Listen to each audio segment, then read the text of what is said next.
Hi everyone, কেমন আছো প্রত্যেকে? জলদি কমেন্টস করে জানাও তোমরা প্রত্যেকে কেমন আছো আর আজকের ক্লাসের জন্য তোমরা কতটা এক্সাইটেড। কারণ আজকের ক্লাস কিন্তু মোস্ট পাওয়ারফুল অ্যান্ড এনার্জেটিক হতে চলেছে। কারণ আজকের ক্লাসে যারা প্রেজেন্ট রয়েছে, আমি এটুকু বলতে পারি, আজকের ক্লাস করা এবং ঘরে বসে ডাক্তারি পড়া, ইয়েস ঠিকই শুনেছো, ঘরে বসে ডাক্তারি পড়া একদম সেম। শুধু আজকের ক্লাস নয়, আমরা যে আজকে নতুন অধ্যায় শুরু করছি, চ্যাপ্টার 6 প্রতিবন্ধী শিশুদের শিক্ষামূলক কর্মসূচি। এই চ্যাপ্টারের প্রত্যেকটা ক্লাস যারা মনোযোগ দিয়ে করবে, আমি এটুকু গ্যারেন্টি দিয়ে বলতে পারি, একটা ডাক্তারকে যে লেভেলে পড়তে হয় ঠিক একই রকমভাবেই কিন্তু আমরা এই চ্যাপ্টারটা কমপ্লিট করব। তবে হ্যাঁ, আমরা প্রাইমারি লেভেলে পড়ব। ডাক্তারদের তো অনেক ডিপলি পড়তে হয়, তাই তো, অনেকটা ডেপথে পড়তে হয়, কিন্তু আমরা প্রাইমারি লেভেলে পড়ব, যাতে আমরা ফিল করতে পারি যে তোমার আশেপাশে বা ইভেন তোমার মধ্যে কোনো সমস্যা রয়েছে কিনা। কারণ আমরা চ্যাপ্টার 5-এ কি কমপ্লিট করলাম? চ্যাপ্টার 5-এ কিন্তু প্রতিবন্ধী শিশুদের আমরা কনসেপ্ট নিয়েছিলাম, মানে কাদেরকে আমরা প্রতিবন্ধী বলি, বা কাদেরকে আমরা ব্যাহত শিশু বলি, বা কাদেরকে আমরা প্রতিবন্ধকতা বা বাধা আছে এই রকম বিষয়টা বলি, যেটা হুয়ের দেওয়া কনসেপ্ট ছিল, তাই না? World health organization. শুধু তাই নয়, আমরা এর সাথে সাথে কিন্তু বুদ্ধিদীপ্ত শিশু, অর্থাৎ যারা ক্রিয়েটিভ, যারা গিফটেড, যাদের বুদ্ধিমত্তা প্রচুর হায়ার লেভেলের, আমরা এদের পরিচয়টা জেনেছিলাম। আর আজকে যে চ্যাপ্টারটা আমরা শুরু করছি, চ্যাপ্টার 6, দেখো লিখেই দিয়েছি, ষষ্ঠ অধ্যায় প্রতিবন্ধী শিশুদের শিক্ষামূলক কর্মসূচি। এই চ্যাপ্টারে কিন্তু একদম ডাক্তারি পড়ার মতোই বিষয়বস্তুগুলো জানবো, বুঝবো এবং ফিল করার চেষ্টা করব। প্রয়োজনে আমরা সাহায্যের হাতও বাড়িয়ে দেবো, অর্থাৎ সহযোগিতাও করব। কারণ তুমি যতক্ষণ না কারোর সমস্যাকে বুঝতে পারছো, যতক্ষণ না কারোর সমস্যাকে ফিল করতে পারছো, তুমি কিন্তু সহযোগিতা করতে পারবে না, কি তাই না? তো চলো শুরু করছি, বেশি কথা বলবো না। যারা চ্যানেলে নিউ রয়েছো, অবশ্যই চ্যানেলটিকে সাবস্ক্রাইব করে পাশে বেল আইকনটি প্রেস করে দেবে। আর যারা ক্লাসে অ্যাডমিশন নিতে চাইছো বা আমাদের গ্রুপে যুক্ত হতে চাইছো, অবশ্যই আমাদের নিচে দেওয়া যে হোয়াটসঅ্যাপ নাম্বার দেখো লেখা রয়েছে জয়েন আওয়ার হোয়াটসঅ্যাপ গ্রুপ, অথবা আমাদের বোর্ডেও লেখা রয়েছে, আমার ঠিক বাম দিকে মানে তোমার ডান দিকে দেখো লেখা রয়েছে হোয়াটসঅ্যাপ গ্রুপ, একটা নাম্বার দেওয়া রয়েছে, তাই না? 7063619127, 7063619127, এই নাম্বারে হোয়াটসঅ্যাপ করে দাও তোমার নাম, ক্লাস, সাবজেক্ট এবং তুমি কোন স্কুলে পড়ো। এই চারটে জিনিস লিখে পাঠিয়ে দিলেই আমাদের সিস্টেম কন্ট্রোলার তোমাকে 24 ঘন্টার মধ্যে রিপ্লাই করে আমাদের গ্রুপে অ্যাডমিশন নিয়ে নেবে। তুমিও আমাদের এই এডুকেশন সেন্টার বা তোমার প্রিয় এই চ্যানেল অভিষেক মৈত্র ইউটিউব চ্যানেলের সদস্য হয়ে যাবে। তো চলো শুরু করছি চ্যাপ্টার 6 প্রতিবন্ধী শিশুদের শিক্ষামূলক কর্মসূচি। তো তার আগে চ্যাপ্টারের ছোট্ট একটা কনসেপ্ট তোমাদেরকে দিয়ে দিই। কেন? সব ক্লাস তো ফ্রি যাবে না, আজকে প্রথম ক্লাস, তাই তোমাদের জন্য এটা ফ্রি। এবং খুব ভালো করে বুঝে নাও জায়গা থেকে কি কি পড়বে। এই চ্যাপ্টার থেকে টোটাল আমাদের 5টা টপিক পড়তে হবে, 5টা টপিক, যে 5টা টপিক অলরেডি চ্যাপ্টার 5-এও আমি আলোচনা করেছি। চ্যাপ্টার 5-এও আমি সেই 5টা টপিক সম্পর্কে বা 5টা বিষয় সম্পর্কে আমি সামান্য হলেও ধারণা দিয়েছি, কি তাই তো? তো কোন 5টা টপিক দেখো আমি পরপর লিখে দিয়েছি। দৃষ্টি প্রতিবন্ধী, শ্রবণ প্রতিবন্ধী, শিখনে অক্ষমতা, অটিজম এবং বুদ্ধিবৃত্তিক অক্ষমতা বা মানসিক প্রতিবন্ধী। এটার অপর নাম হচ্ছে মানসিক প্রতিবন্ধী। এই যে 5টা পার্ট, দৃষ্টি প্রতিবন্ধী, শ্রবণ প্রতিবন্ধী, শিখনে অক্ষমতা, অটিজম এবং বুদ্ধিবৃত্তিক অক্ষমতা, এই 5টা টপিক আমাদেরকে জানতে হবে। অর্থাৎ দৃষ্টি প্রতিবন্ধী মানে যারা চোখে দেখতে পায় না বা যাদের দৃষ্টিশক্তি হারিয়ে গেছে, তাদের সম্পর্কে জানতে হবে। কি জানতে হবে আমি বোঝাচ্ছি। দেন হচ্ছে শ্রবণ প্রতিবন্ধী, অর্থাৎ যারা কানে শুনতে পায় না, অর্থাৎ যাদের শ্রবণ শক্তি হারিয়ে গেছে বা আংশিক শ্রবণ শক্তি রয়েছে বা শ্রবণ শক্তি কম, তাদেরকে আমরা বলছি শ্রবণ প্রতিবন্ধী, কি তাই তো? এক কথায় যাদের শ্রবণ শক্তি হারিয়ে গেছে, অর্থাৎ যারা কানে শুনতে পায় না, তাদেরকে আমরা বলি শ্রবণ প্রতিবন্ধী বা বধির বা কালা, যেগুলো আমরা আগের চ্যাপ্টারে অলরেডি পড়ে এসেছি। দেন আমরা জানবো শিখনে অক্ষমতা, লার্নিং ডিসাবিলিটি। লার্নিং ডিসাবিলিটি এই জায়গাতে কিন্তু একটু ভালো করে মনে রাখবে, শিখনে অক্ষম আর শিখনে প্রতিবন্ধী দুটো কিন্তু সেম কনসেপ্ট নয়। কারণ আমি অক্ষমতার ধারণাও দিয়েছি, আমি প্রতিবন্ধী বা হ্যান্ডিক্যাপড এটার ধারণাও দিয়েছি। প্রতিবন্ধী বা বিকলাঙ্গ বা হ্যান্ডিক্যাপড কাদের বলে সেটা আমি বলেছি আগের চ্যাপ্টারে। এবং শুধু তাই না, অক্ষম শব্দটার অর্থ কী সেটাও আমি বলেছি। আমি ছোট্ট করে একটু মনে করানোর জন্য বলি, প্রতিবন্ধী মানে মনে রাখবে যেটা সংশোধনহীন, যেটা কিওর করা যাবে না, যেটা সংশোধনহীন, যেটা পার্মানেন্টলি তোমার মধ্যে ওটা ওইভাবেই থেকে গেল, যেটা তুমি ঠিক করতে পারবে না, সেটা হচ্ছে প্রতিবন্ধী। কিন্তু ভালো করে লক্ষ্য করো, আমি লার্নিংয়ের ক্ষেত্রে, শিক্ষণের ক্ষেত্রে প্রতিবন্ধী শব্দটা ইউজ করিনি। তবে হ্যাঁ, প্রতিবন্ধী কি হয় না? 100% হয়। আমরা যখন টপিকগুলোতে প্রবেশ করব তখন আমরা সব আলোচনা করব। তাহলে এখানে আমরা জাস্ট প্রাইমারি লেভেলে জানবো শিক্ষণে অক্ষম, অর্থাৎ যাদের মধ্যে অক্ষমতা রয়েছে, যারা অসুবিধা বোধ করে, কিন্তু তাদেরকে কিওর করা যায়। তো শিক্ষণে অক্ষম মানে কি? লেখাপড়া বা গাণিতিক কোনো সমস্যা সমাধানে অসুবিধা বোধ করে, অর্থাৎ শেখার ক্ষেত্রে বা লেখার ক্ষেত্রে যারা অসুবিধা বোধ করে তাদেরকেই আমরা বলছি শিক্ষণে অক্ষম। মনে থাকলো? দেন আমরা পড়বো হচ্ছে অটিজম, অর্থাৎ অটিস্টিক শিশুদের কথা পড়ব। অটিজম কথার অর্থ হচ্ছে যারা সামাজিক যোগাযোগে অসুবিধা বোধ করে, সবার সাথে মিশতে চায় না, কথা বলতে চায় না। এবার তুমি আমাকে বলবে, স্যার আপনি কি ইন্ট্রোভার্ট পার্সোনালিটির কথা বলছেন? না, একদম নয়, ইন্ট্রোভার্ট পার্সোনালিটি নয়, এটা হচ্ছে অটিজম। যাদের সামাজিক যোগাযোগ দক্ষতা বা ভাষাগত যোগাযোগ দক্ষতা অনেকটাই কম। তুমি তাকে কিছু জিজ্ঞেস করছো, সে চুপচাপ, সে নিজের মতো আত্মমগ্ন হয়ে থাকে, আত্মকেন্দ্রিকতার মধ্য দিয়ে থাকে। আশেপাশে কি হচ্ছে না হচ্ছে কিচ্ছুর দিকে তার নজর নাই, কিচ্ছু দেখে না, সবসময় নিজের মতো করে থাকবে, নিজের মতো করে খেলবে, নিজের মতো করে যেমন তাই করবে। ওটা হচ্ছে অটিস্টিক অর্থাৎ অটিজম। এক কথায় বলতে গেলে যাদের সামাজিক যোগাযোগ দক্ষতাটা নেই বা সামাজিক যোগাযোগ দক্ষতা কম। আমরা ডিটেলস আলোচনা করব যখন আমি টপিকে প্রবেশ করব। অলরেডি এর সম্পর্কে আমি চ্যাপ্টার 5-এও বলেছি, তাই তো? এটা হচ্ছে অটিজম। যাদের যে সমস্ত অটিজমে যে সমস্ত শিশুরা আক্রান্ত তাদেরকে বলা হয় অটিস্টিক। মনে থাকলো? এরও ভাগ টাগ সব পড়বো আমরা। দেন হচ্ছে আমরা বুদ্ধিবৃত্তিক অক্ষমতা বা মানসিক প্রতিবন্ধী বলি আমরা। মানসিক প্রতিবন্ধী বা বুদ্ধিবৃত্তিক অক্ষমতা অর্থাৎ যাদের বৌদ্ধিক ক্ষমতা সাধারণ শিশুদের তুলনায় অনেক কম। সাধারণ কোনো ব্যক্তির তুলনায় যাদের বৌদ্ধিক ক্ষমতা অনেক কম। যেমন আমি যদি একটা উদাহরণ দিয়ে বলি, এই যে তুমি রয়েছো, তুমি এখন ক্লাস 12-এ পড়ছো, তার মানে তোমার বয়সটা, আমি যদি গড় বয়স ধরে নিই, তোমাদের প্রত্যেকেরই বয়স হচ্ছে 18 বছর গড় বয়স। কারোর 17 হতে পারে, কারোর আবার 19 হতে পারে, কিন্তু গড় বয়সটা আমি ধরে নিলাম। তোমার ক্লাস 12 মানে তোমার বয়স এখন 18 বছর বা 17+, কি তাই তো? তার মানে তুমি হচ্ছে সাধারণ শিশু। কেন সাধারণ বললাম? কারণ তোমার বয়স অনুযায়ী তোমার যে ধরনের আচার আচরণ করা উচিত তুমি সেই ধরনের আচার আচরণ করো, বা তোমার যেভাবে থাকা উচিত, যেভাবে পরিবেশ পরিস্থিতির সাথে অভিযোজন করা উচিত তুমি ঠিক সেইভাবেই করো। তার মানে তুমি সাধারণ, তোমার মধ্যে কোনো সমস্যা নেই, কোনো বুদ্ধিবৃত্তিক অক্ষমতা নেই। কিন্তু দেখা গেলো আমার বয়সও 18, আমার বয়সও 17+, কিন্তু আমি তোমার মতোই দেহগত দিক থেকে বড় হয়েছি, অঙ্গ প্রত্যঙ্গের দিক থেকে বড় হয়েছে, কিন্তু আমার আচার আচরণগুলো ক্লাস 5-এর বাচ্চার মতো। একটা খেলনা নেওয়ার জন্য আমি কান্নাকাটি করি, একটা বেলুন নেওয়ার জন্য আমি কান্নাকাটি করি, মাটিতে বসে যাই। এই যে, তার মানে দেখো ম্যাচুরিটি অর্থাৎ বুদ্ধি তোমার মতো কিন্তু আমার নেই। বয়সটা হয়তো তোমার মতো আমার, দেখতেও হাইটটাও হয়তো তোমার মতো আমার, কিন্তু আচার আচরণগত ক্ষমতা, তোমার বুদ্ধিগত ক্ষমতা, বুদ্ধিভিত্তিক যে কাজগুলো, সেই ক্ষেত্রে কিন্তু আমি অনেক পিছিয়ে রয়েছি, বা আমার বুদ্ধিটা অনেকটা ধীরগতি সম্পন্ন। তুমি যদি এই লেভেলে থাকো, আমি রয়েছি এই লেভেলটাতে। মানে বয়সটা সেম, কিন্তু আমার বুদ্ধির লেভেলটা হচ্ছে ক্লাস 6-7-এর বাচ্চার মতো বা 5-এর বাচ্চার মতো। তোমার বুদ্ধির লেভেলটা তোমার যেমন থাকা উচিত তেমনই আছে। এই যে বুদ্ধিগত দিক থেকে যে সমস্ত শিশুরা পিছিয়ে রয়েছে তাদেরকেই বলছি আমরা বুদ্ধিবৃত্তিক অক্ষমতা বা বৌদ্ধিক অক্ষম, বা আমরা বলতে পারি মানসিক প্রতিবন্ধী। মনে থাকলো? Mentally handicap. এই 5টা ক্যাটাগরি আমরা পড়তে হবে আমাদের এই চ্যাপ্টারে। বোঝাতে পারলাম? তাহলে কোন কোন 5টা ক্যাটাগরি? দৃষ্টি প্রতিবন্ধী, শ্রবণ প্রতিবন্ধী, শিখনে অক্ষম মানে লার্নিং ডিসএবিলিটি, দেন পড়বো আমরা অটিজম, দেন বুদ্ধিবৃত্তিক অক্ষমতা। এবার প্রশ্ন, আচ্ছা স্যার বা দাদা, এই 5টা টপিক তো পড়বো, তো এক একটা বইয়ে তো এক এক রকম আছে, কোনো বই অজস্র টপিক দিয়ে দিয়েছে, কোনো বই আবার লিমিটেশন, মানে তাহলে কি কি পড়বো? একটু যদি হেল্প করে দাও।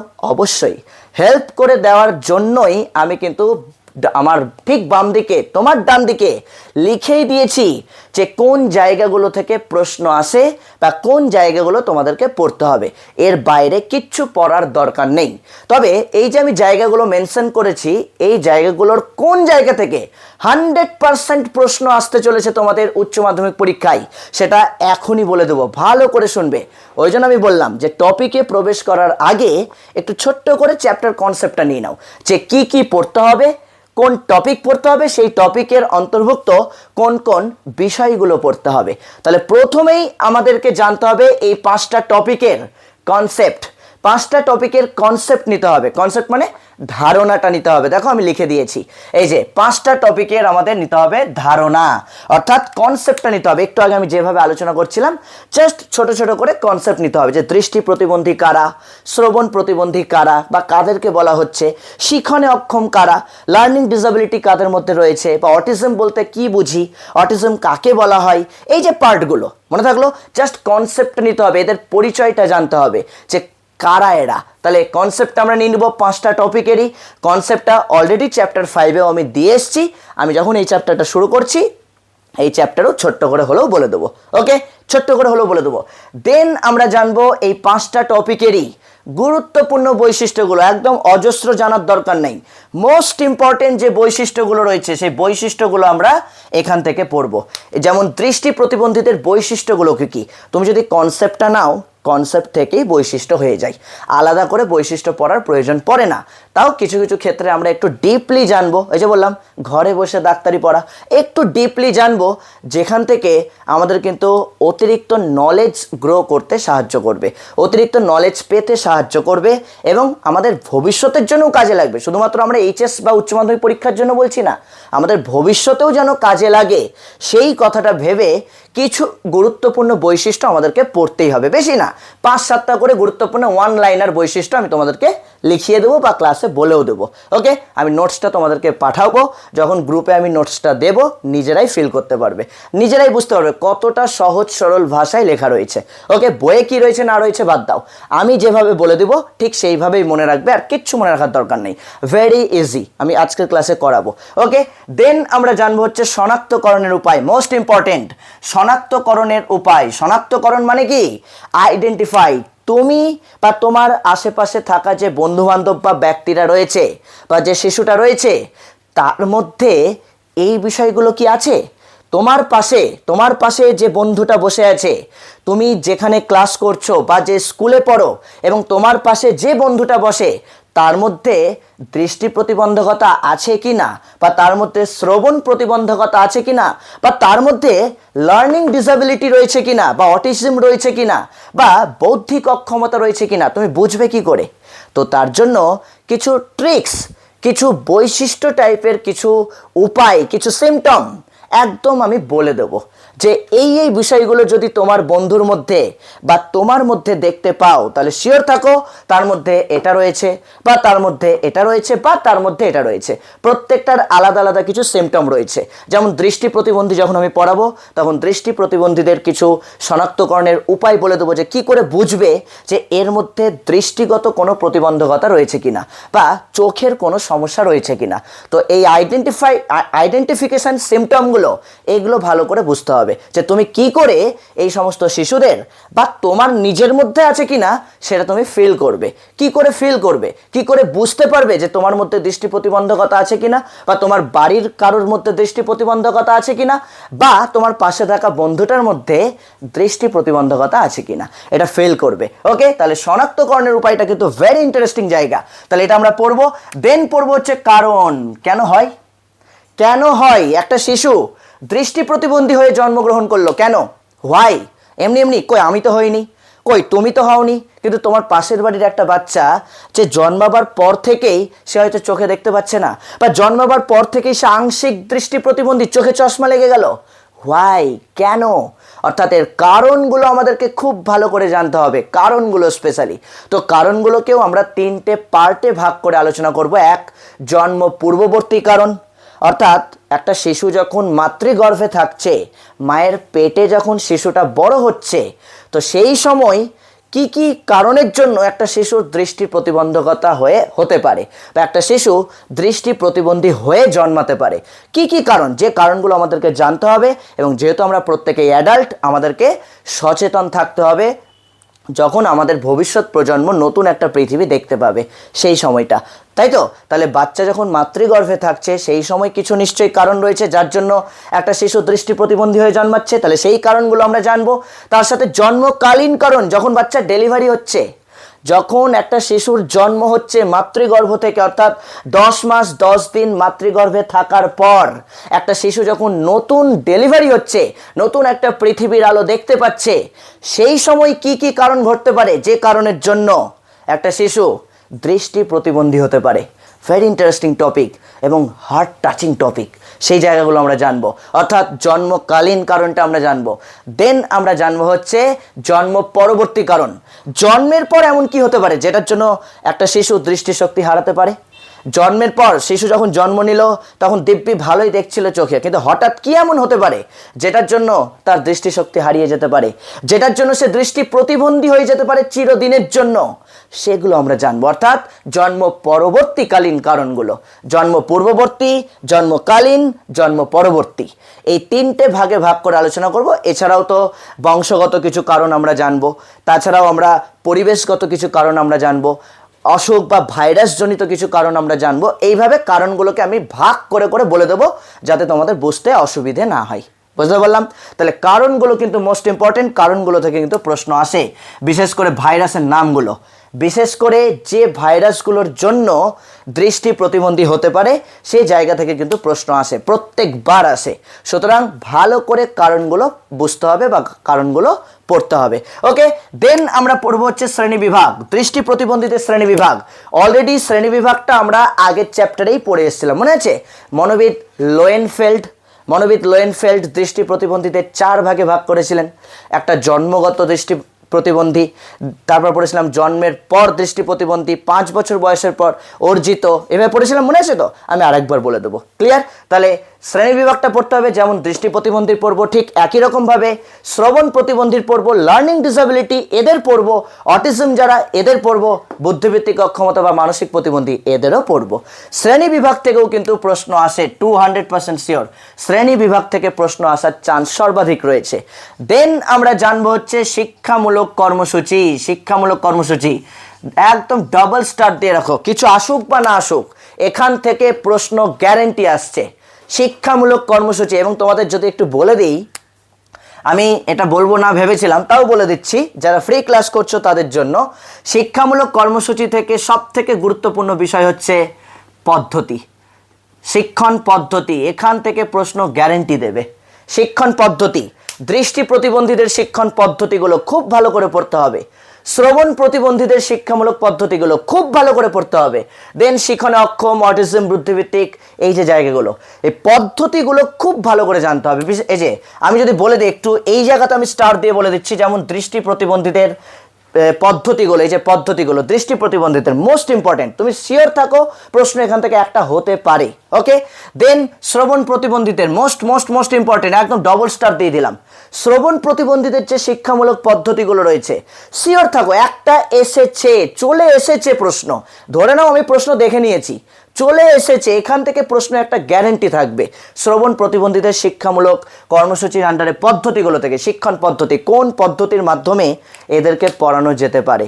দেন আমরা শিখনে অক্ষমতা অবশ্যই পড়ব, প্রত্যেকটাই ইম্পর্টেন্ট যদিও। আর বুদ্ধিবৃত্তিক অক্ষমতা যেটা রয়েছে, এখান থেকে শিক্ষণ পদ্ধতি, বুদ্ধিবৃত্তিক অক্ষমতা, এখান থেকে কিছু শিক্ষণ পদ্ধতি আমাদেরকে পড়তে হবে। মনে থাকলো? বুদ্ধিবৃত্তিক অক্ষমতা। তাহলে এই জায়গাগুলো যদি আমরা একটু ভালো করে দেখে নিই তাহলে কিন্তু প্রত্যেকে আশা করছি কোনো সমস্যা হবে না। মনে থাকলো? তার মানে শিক্ষণ পদ্ধতি রয়েছে, শিক্ষার উদ্দেশ্য রয়েছে। শিক্ষামূলক কর্মসূচির মধ্যেই কিন্তু কি পড়বে? শিক্ষামূলক কর্মসূচির মধ্যে শিক্ষণ পদ্ধতি মোস্ট ইম্পর্টেন্ট, শিক্ষার উদ্দেশ্য পড়তে হবে, এই জায়গাগুলো, পাঠ্যক্রমটা পড়তে হবে, এদের জন্য কি কারিকুলামের ব্যবস্থা করা যেতে পারে, পাঠ্যক্রম কিভাবে রাখা যেতে পারে, এই 3টে জায়গা পড়লেই যথেষ্ট, বেশি পড়ার দরকার নাই। শিক্ষণ পদ্ধতি, পাঠ্যক্রম, আর হচ্ছে তোমার শিক্ষার উদ্দেশ্য। যদিও শিক্ষার উদ্দেশ্য একটা পার্টের পড়লে বাকি 4টার সেম, একই রকম, কোনো পার্থক্য নেই। তুমি যদি দৃষ্টি প্রতিবন্ধী শিক্ষার উদ্দেশ্য পড়ে নাও তাহলে বাকি 4টার আর পড়তেই হবে না, ওই একই জিনিস। আমি যদি একটা উদাহরণ দিয়ে বলি, দৃষ্টি প্রতিবন্ধীদের শিক্ষার উদ্দেশ্য কি? আত্মবিশ্বাস তৈরিতে সাহায্য করা, যাতে এদের মধ্যে একটা সেলফ কনফিডেন্স বা আত্মবিশ্বাসটা জন্মায়। তো দৃষ্টি প্রতিবন্ধীদের শিক্ষার উদ্দেশ্য যদি আত্মবিশ্বাস সৃষ্টি করা হয়, এদের প্রত্যেকের 4টা ক্ষেত্রেও একই জিনিসই হবে। শ্রবণ প্রতিবন্ধী যারা, এরাও তো প্রতিবন্ধী, এদের মধ্যেও আত্মবিশ্বাস সৃষ্টি করা। অটিজম যারা বা শিক্ষণে অক্ষম যারা, প্রত্যেকের মধ্যে একই জিনিসই হবে। ক্লিয়ার? তো শিক্ষার উদ্দেশ্যটা ভালো করে আমি যেভাবে যে পয়েন্টসগুলো ইউজ করব, তোমাদের নোটসের মধ্যে দিয়ে দেবো নোটস, সেই নোটসে যে পয়েন্টসগুলো লেখা থাকবে তোমরা ঠিক একই রকমভাবে তোমরা প্রত্যেকটার পয়েন্টসেও কিন্তু মিল পাবে। ওকে? শিক্ষার উদ্দেশ্য প্রত্যেকটার ক্ষেত্রে সেম। মাথায় ঢুকলো? তার মানে এই 3টে পার্ট এই শিক্ষামূলক কর্মসূচি থেকে পড়বো, আর দেন আমরা জানবো হচ্ছে ব্যবস্থাপনা, অর্থাৎ এদের জন্য কি কি ব্যবস্থা করা যেতে পারে। অর্থাৎ এই যে এরা দৃষ্টি প্রতিবন্ধী, শ্রবণ প্রতিবন্ধী, শিক্ষণে অক্ষম, অটিজম, বৌদ্ধিকভাবে অক্ষম বা মানসিক প্রতিবন্ধী, এদের জন্য কি কি ব্যবস্থা করা যেতে পারে, বা তুমি কি ধরনের ব্যবস্থা গ্রহণ করতে পারো, বা একটা বিদ্যালয় কি ধরনের ব্যবস্থা গ্রহণ করতে পারে, বা সরকার বা গভর্নমেন্ট কি ধরনের ব্যবস্থা গ্রহণ করতে পারে। জাস্ট এই 7টা জায়গা, এক কনসেপ্ট অলরেডি তোমাদের প্রত্যেকের মধ্যে আছে, বৈশিষ্ট্য যেটা আমি বলে দেব, আর ধারণা মানে এর মধ্যেই কিন্তু মনে রাখো, ধারণার মধ্যেই কিন্তু আমরা সংজ্ঞাটাও পড়ে যাচ্ছে। ঠিক আছে? সংজ্ঞাটা এর মধ্যেই পড়ব। সংজ্ঞা মানে ধারণার মধ্যেই সংজ্ঞা মানে কাকে বলে, কোনো মনোবিদের উক্তি টুক্তি বা কোনো অ্যাসোসিয়েশন সংস্থার কোনো উক্তি টুক্তি থাকলে আমরা এই কনসেপ্টের মধ্যেই পেয়ে যাব সব। ওকে? তাহলে কনসেপ্টটা ভালো করে নিলেই বৈশিষ্ট্যগুলো কিন্তু আমরা সবাই পারছি। তাহলে 2টো পার্ট, 3 শনাক্তকরণের উপায়, কি করে আইডেন্টিফাই করবে তাদেরকে, 4 হচ্ছে কারণ, 5 হচ্ছে শ্রেণীবিভাগ, 6 নম্বর হচ্ছে শিক্ষামূলক কর্মসূচির মধ্যে 3টে পার্ট খুব গুরুত্ব দিয়ে পড়বে। একটা হচ্ছে শিক্ষণ পদ্ধতি, 2 হচ্ছে পাঠ্যক্রম, 3 হচ্ছে শিক্ষার উদ্দেশ্য, আর দেন বললাম ব্যবস্থাপনা। মাথায় ঢুকলো? বলো কিভাবে পড়বো, কোন কোন জায়গাগুলোকে গুরুত্ব দেব, আর কোন কোন টপিক আমাদের এই চ্যাপ্টারে পড়তে হবে। চ্যাপ্টার 6 প্রতিবন্ধী শিশুদের শিক্ষামূলক কর্মসূচি, ওই জন্য আমি এটাকে ডাবল স্টার দিলাম। কিছু প্রশ্ন আসুক বা না আসুক, এই চ্যাপ্টার থেকে শিক্ষামূলক কর্মসূচি থেকে প্রশ্ন আসবেই। 200% শিওর প্রশ্ন চলে এসেছে, বা শিওর থাকো আসবে। মাথায় ঢুকলো কি বললাম? তাহলে এই জায়গাগুলোকে আমাদেরকে খুব ভালো করে পড়তে হবে। ওকে? যারা ক্লান্ত হয়ে গেছো, বিরক্ত লাগছে, গরমে ঘেমে স্নান হয়ে গেছো, ও তোমার বাড়িতে তো এসি চলছে, সরি তোমার বাড়িতে তো ফ্যান চলছে, আরামসে ক্লাস করছো, আমার কথা বাদ দাও। আমি ঘেমে স্নান হয়ে গেছি, দেখেই বুঝতে পারছো আমি কোনো ফ্যান চালাবো না, কোনো এসি চলবে না, আমি গরমেই ক্লাস নেবো, নাহলে আমার মধ্যে এনার্জি আসবে না। এসি চললে তো এসি চললে তো আরাম করে পড়াশোনা হয় না। আমি পরিশ্রম করব আর তুমি আরাম করে পড়বে না, এটা হয় না, হয় না। আমি কষ্ট করছি, আমার কষ্টটা তুমি দেখে যেন তুমিও কষ্ট করো, তার জন্যই আমার ফ্যানটাও অফ আছে, এসিটাও অফ আছে। আমার গরম, কেউ এসে জলের ঝাপটা দিয়ে যাচ্ছে? হ্যাঁ, এরকম মনে হচ্ছে তোমার যে কেউ এসে জলের ঝাপটা দিয়ে গেল আমাকে? একদম নয়। আমি একদম সাইলেন্টলি ক্লাস করাবো, এই জন্যই যাতে তুমি ভালো মতো বুঝতে পারো। এই পরিশ্রমটাকে 2-4 পয়সা দিয়ে যাতে কেউ বিচার না করি, পরিশ্রমটাকে পড়াশোনা দিয়েই যেন আমরা বিচার করি, রেজাল্ট দিয়ে যেন বিচার করি। আমি জানি যেভাবে ক্লাসগুলো করছো তোমরা, তোমাদের অ্যাক্টিভিটি, তোমাদের অ্যাটেন্ডেন্স আমি যা দেখতে পাচ্ছি, আমি ড্যাম শিওর এবারও তোমাদের ব্যাচ থেকে যারা এই মুহূর্তে ক্লাস করছে, ইয়েস তোমাকেই বলছি, তোমাদের ব্যাচ থেকে কিন্তু এবার র্যাঙ্ক করছেই, গ্যারেন্টি 200% শিওর। শুধু পরীক্ষাটা দিয়ে কমেন্টস করবে, আর কিচ্ছু দরকার নাই। এডুকেশানে 38+ আউট অফ 40, আমি প্রজেক্ট ধরে বলছি না, 40-এ 38+, প্রচুর স্টুডেন্ট পাচ্ছ, গ্যারেন্টি, এটা আমার গ্যারেন্টি, প্রত্যেক বছর দিই, এবারও সেই গ্যারেন্টি দিচ্ছি, মিলিয়ে নিও শুধু। ওকে? তো চলো এবার আমরা টপিকে প্রবেশ করি। তাহলে আগে কোনটা দিয়ে শুরু করব? আমি যেভাবে সিরিয়ালে লিখিয়েছি ঠিক সেইভাবেই শুরু করব। ওকে?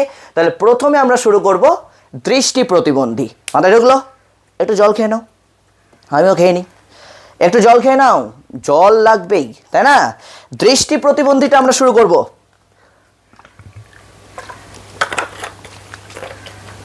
তাহলে দৃষ্টি প্রতিবন্ধীর কনসেপ্ট তো আমি এইমাত্র দিয়েই দিলাম, যদিও একটু আগেই। আমি ছোট্ট করে আরেকবার বলবো যে দৃষ্টি প্রতিবন্ধী বলতে কাদেরকে বোঝানো হয়। খুব সহজ সরল করে বলবো যে দৃষ্টি প্রতিবন্ধী বলতে কারা।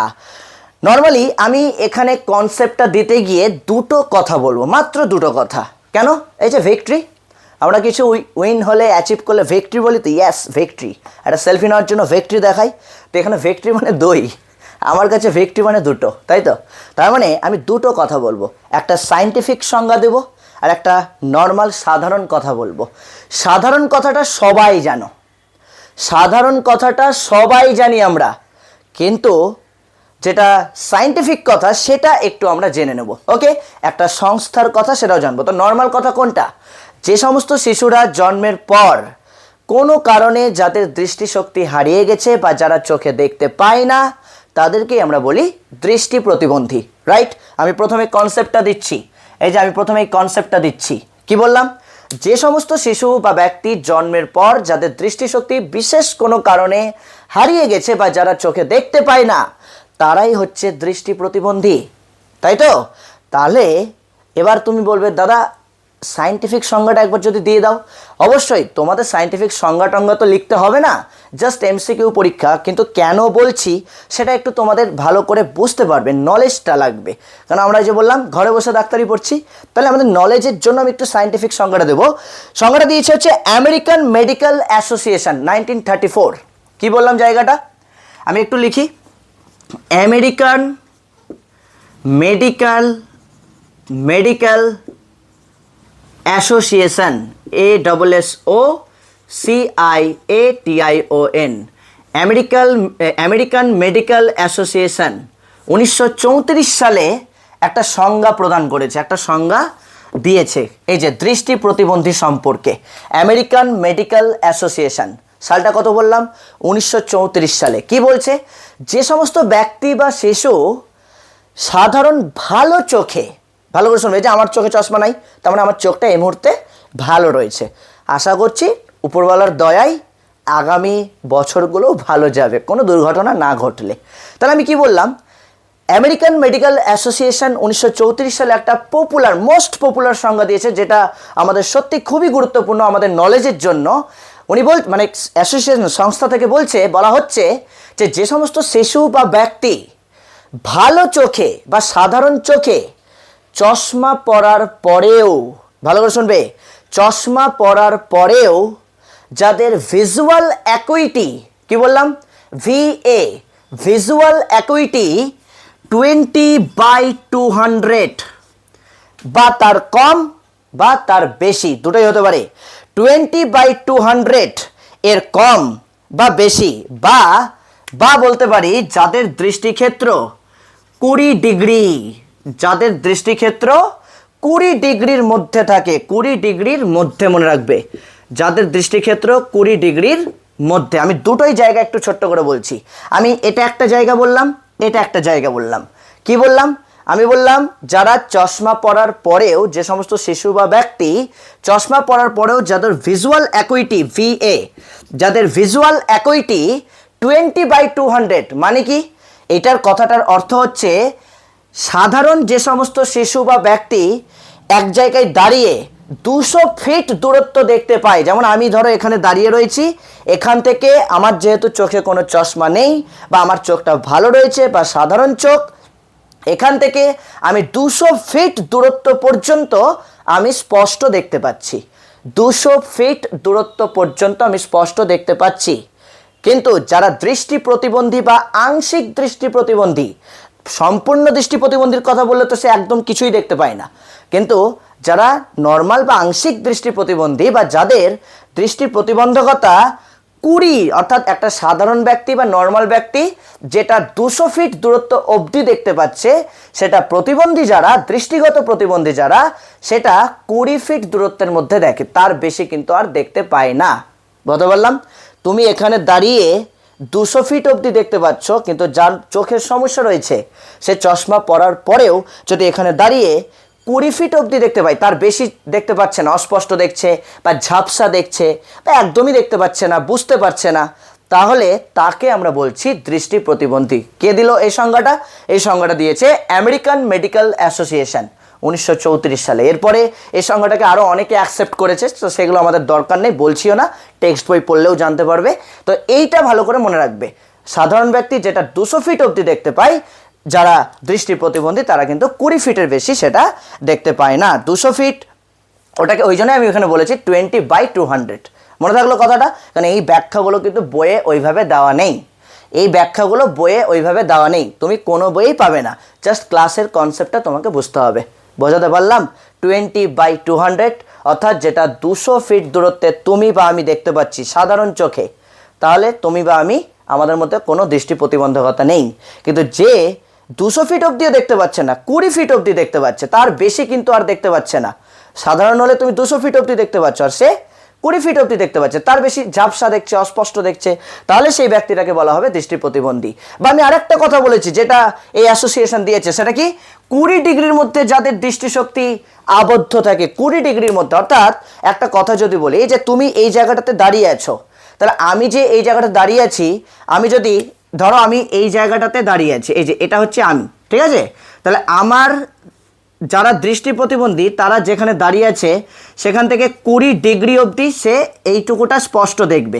বুঝতে পারছো? এইটুকুটা স্পষ্ট দেখবে, এইটুকুটা। এখানে একজন দাঁড়িয়ে থাকলে তাকে স্পষ্ট দেখতে পাচ্ছে, এখানে একজন দাঁড়িয়ে থাকলে তাকে স্পষ্ট দেখতে পাচ্ছে। কিন্তু 20 ডিগ্রির বাইরে যদি ধরো এখানে কেউ বা এখানে কেউ বা এখানে কেউ বা এখানে কেউ বা এখানে কেউ, হ্যাঁ, দাঁড়িয়ে থাকলে সে কিন্তু স্পষ্ট দেখতে পাচ্ছে না। কি দেখছে? হয় ঝাপসা দেখছে, না হয় অন্ধকার দেখছে, তাই তো? যেমন একটা যদি পাইপ হয়, পাইপ মানে বুঝো তো, পাইপ, যে কলের পাইপ, জলের পাইপ, যাই বলি না কেন, পাইপ দিয়ে যেভাবে আমরা এইভাবে দেখি, কি মনে হয় পাইপ দিয়ে দেখলে আমার চারপাশটা কি অন্ধকার? শুধু যেইটুকুটা দেখছি আমি সেইটুকু অংশটাকেই, এরিয়াটাকেই দেখতে পাচ্ছি। তাহলে ঠিক দৃষ্টি প্রতিবন্ধীদের মধ্যেও কিন্তু এই জিনিসটা লক্ষ্য করা যায়। ও এখানে দাঁড়িয়ে, ধরো আমি যদি দৃষ্টি প্রতিবন্ধী হই, ধরো আমি দৃষ্টি প্রতিবন্ধী, দাঁড়াও আমি দৃষ্টি প্রতিবন্ধী হয়েই দেখাচ্ছি, ঠিক আছে? ধরো আমি দৃষ্টি প্রতিবন্ধী, আমি একটা চশমাই পরে নিই, সব থেকে বেস্ট হবে, তাহলে তোমাদের বুঝতে সুবিধা হবে। ধরে নাও আমি দৃষ্টি প্রতিবন্ধী, এই যে আমি চশমাটা পরে নিলাম, আমি চশমাটা পরে নিলাম, তাহলে আমি দৃষ্টি প্রতিবন্ধী। ওকে, তাহলে আমি যদি দৃষ্টি প্রতিবন্ধী হই, তাহলে আমি এখানে দাঁড়িয়ে, হ্যাঁ, আমি এখানে দাঁড়িয়ে আমি আমার এই 20 ডিগ্রি পর্যন্ত, 20 ডিগ্রি চাঁদার সাহায্যে যদি মাপি, 20 ডিগ্রি, এই 20 ডিগ্রি অবধি আমি স্পষ্ট দেখতে পাচ্ছি, 20 ডিগ্রি অবধি আমি স্পষ্ট দেখতে পাবো। এর বাইরে যারা আছে, এখানে কেউ থাকলে, এখানে কেউ থাকলে, এখানে কেউ থাকলে, এখানে কেউ থাকলে, আমি এগুলোকে কিন্তু স্পষ্ট দেখতে পাচ্ছি না, বা ঝাপসা দেখছি বা অস্পষ্ট দেখছি। এরা হচ্ছে দৃষ্টি প্রতিবন্ধী। কিন্তু যদি আমি দৃষ্টি প্রতিবন্ধী না হই, তাহলে কি, তাহলে তুমি এখানে যে দাঁড়িয়ে আছো, আমি সামনের জনকে যেমন আমি দেখতে পাচ্ছি, আমি এইখানেও কেউ যদি দাঁড়িয়ে থাকে আমি তাকেও কিন্তু দেখতে পাবো, এখানেও কেউ তো দাঁড়িয়ে থাকলে তাকেও দেখতে পাবো। বলতে পারলাম? নর্মালি তুমি যেখানে দাঁড়িয়ে আছো, এখানে বসে ধরো টিচারের পড়া শুনছো, ক্লাস করছো, টিচার এসে ক্লাসে বোঝাচ্ছে, তুমি বোঝার চেষ্টা করছো, এখানে একটা বন্ধু বসে আছে, এখানে একজন বসে আছে, অবভিয়াসলি আমাদের চোখে পড়ছে কে বসে আছে না পড়ে আছে, তাই না? আমি যে এখানে দাঁড়িয়ে তোমার দিকে তাকিয়ে ক্লাস করাচ্ছি, আমি জানি আমার ডান দিকে এখানে একটা বই রাখা আছে, আমি এখানে দেখতে পাচ্ছি আমার এখানে একটা চেয়ার রাখা আছে, বা এখানে আমার একটা ব্যাগ রাখা আছে, মানে আমি স্পষ্ট দেখতে পাচ্ছি, আমার কোনো অসুবিধা হচ্ছে না, তাই তো? আমি কিন্তু আর তাকিয়েছি তোমার দিকে, কিন্তু আমি বুঝতে পারছি এগুলোর দিকে কি আছে। তুমি নিজেও ট্রাই করো, তুমিও বুঝতে পারবে। কিন্তু যার মধ্যে দৃষ্টি প্রতিবন্ধকতা রয়েছে, সে 20 ডিগ্রির বাইরে কিন্তু খুব একটা বেশি ভালো দেখতে পায় না, অস্পষ্ট দেখে, ঝাপসা দেখে বা অন্ধকার দেখে। ওই জন্য আমি পাইপের উদাহরণটা দিলাম। পাইপ দিয়ে যেইভাবে আমরা দেখি, পাইপ দিয়ে যে আমরা দেখি, এই পাইপ দিয়ে দেখে যেমন লাগে দেখতে, পাইপের ভেতর দিয়ে দেখতে দৃষ্টি প্রতিবন্ধীদের ঠিক একই রকম, ওই রকমই লাগে। বোঝাতে পারলাম? তাহলে এই সংস্থা, অর্থাৎ আমেরিকান মেডিকেল অ্যাসোসিয়েশন 1934 সালে এই সংজ্ঞাটা প্রদান করেছেন। বোঝাতে পারলাম সংজ্ঞাটা কি বললাম? আরেকবার রিপিট বলে দিচ্ছি, খুব ভালো করে শুনে নাও। যে সমস্ত শিশু বা ব্যক্তিরা সাধারণ খালি চোখে চশমা পরার পরেও যাদের ভিজুয়াল অ্যাকুইটি 20/200 অথবা 20 ডিগ্রির মধ্যে অবস্থান করে, তাকেই বলা হয় দৃষ্টি প্রতিবন্ধী। আর সাধারণ নর্মাল বললে যে সমস্ত শিশু বা ব্যক্তিরা চোখে দেখতে পায় না বা দৃষ্টিশক্তিতে যাদের অক্ষম, তারাই হচ্ছে দৃষ্টি প্রতিবন্ধী। ব্যাস, কমপ্লিট। তাহলে কনসেপ্টটা কার কার ক্লিয়ার হলো? জাস্ট ইয়েস স্যার বলে একটু রিপ্লাই দাও, জাস্ট ইয়েস স্যার একটু বলে দাও, তাহলে আমি বুঝতে পারবো যে কনসেপ্টটা কার কার ক্লিয়ার হয়েছে। Concept complete. ওকে, এইবার আমরা চলে আসব বৈশিষ্ট্য। খুব সহজ সরল করে যদি বলি বৈশিষ্ট্যগুলো, এক লাইনে বৈশিষ্ট্যটা মনে রাখা যায়। তুমি বলছো কি বলছেন, এক লাইনে বৈশিষ্ট্য? আপনি পাগল হয়ে গেছেন। পাগল হয়নি বাবা, একদম সুস্থ মেজাজে আছি, সুস্থভাবে বলছি, এক লাইনে এই দৃষ্টি প্রতিবন্ধীদের বৈশিষ্ট্যকে মনে রাখা যাবে, গ্যারেন্টি। কি বলবো? এক কথায় মনে রাখবে, দৃষ্টি প্রতিবন্ধী যারা যারা চোখে দেখতে পায় না, তাদের শারীরিক বিকাশ ছাড়া, শারীরিক বা দৈহিক, এই যে আমাদের বডি, হিউম্যান বডি, এই আমাদের দৈহিক বা শারীরিক বিকাশটাই একমাত্র সাধারণ নর্মালভাবে হয়, বাকি সমস্ত কিছুতে তার প্রভাব পড়বেই।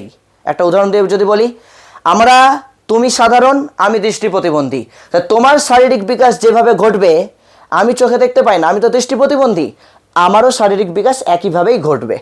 কিন্তু তোমার সামাজিক বিকাশ যেমন ঘটবে, আমার সামাজিক বিকাশ কিন্তু ততটা ঘটবে না। তোমার মানসিক বিকাশ যেমন ঘটবে, আমার মানসিক বিকাশে কিন্তু ঘাটতি দেখা দিবে। তোমার বাচনিক বিকাশ যেমন ঘটবে, আমার বাচনিক বিকাশটা নর্মাল হলেও কিছুটা ঘাটতি দেখা দিতে পারে, যেহেতু আমি চোখে দেখতে পাচ্ছি না কিছুটা, কিন্তু ওটা নায়ের খাতাতেই ধরে রাখো। শারীরিক বিকাশ এবং বাচনিক বিকাশ, এই দুটো বিকাশ বাদ দিয়ে যত বিকাশের কথা বলবা সব কটা বিকাশেই দৃষ্টি প্রতিবন্ধীদের প্রভাব পড়ে সাধারণ শিশু বা ব্যক্তিদের তুলনায়।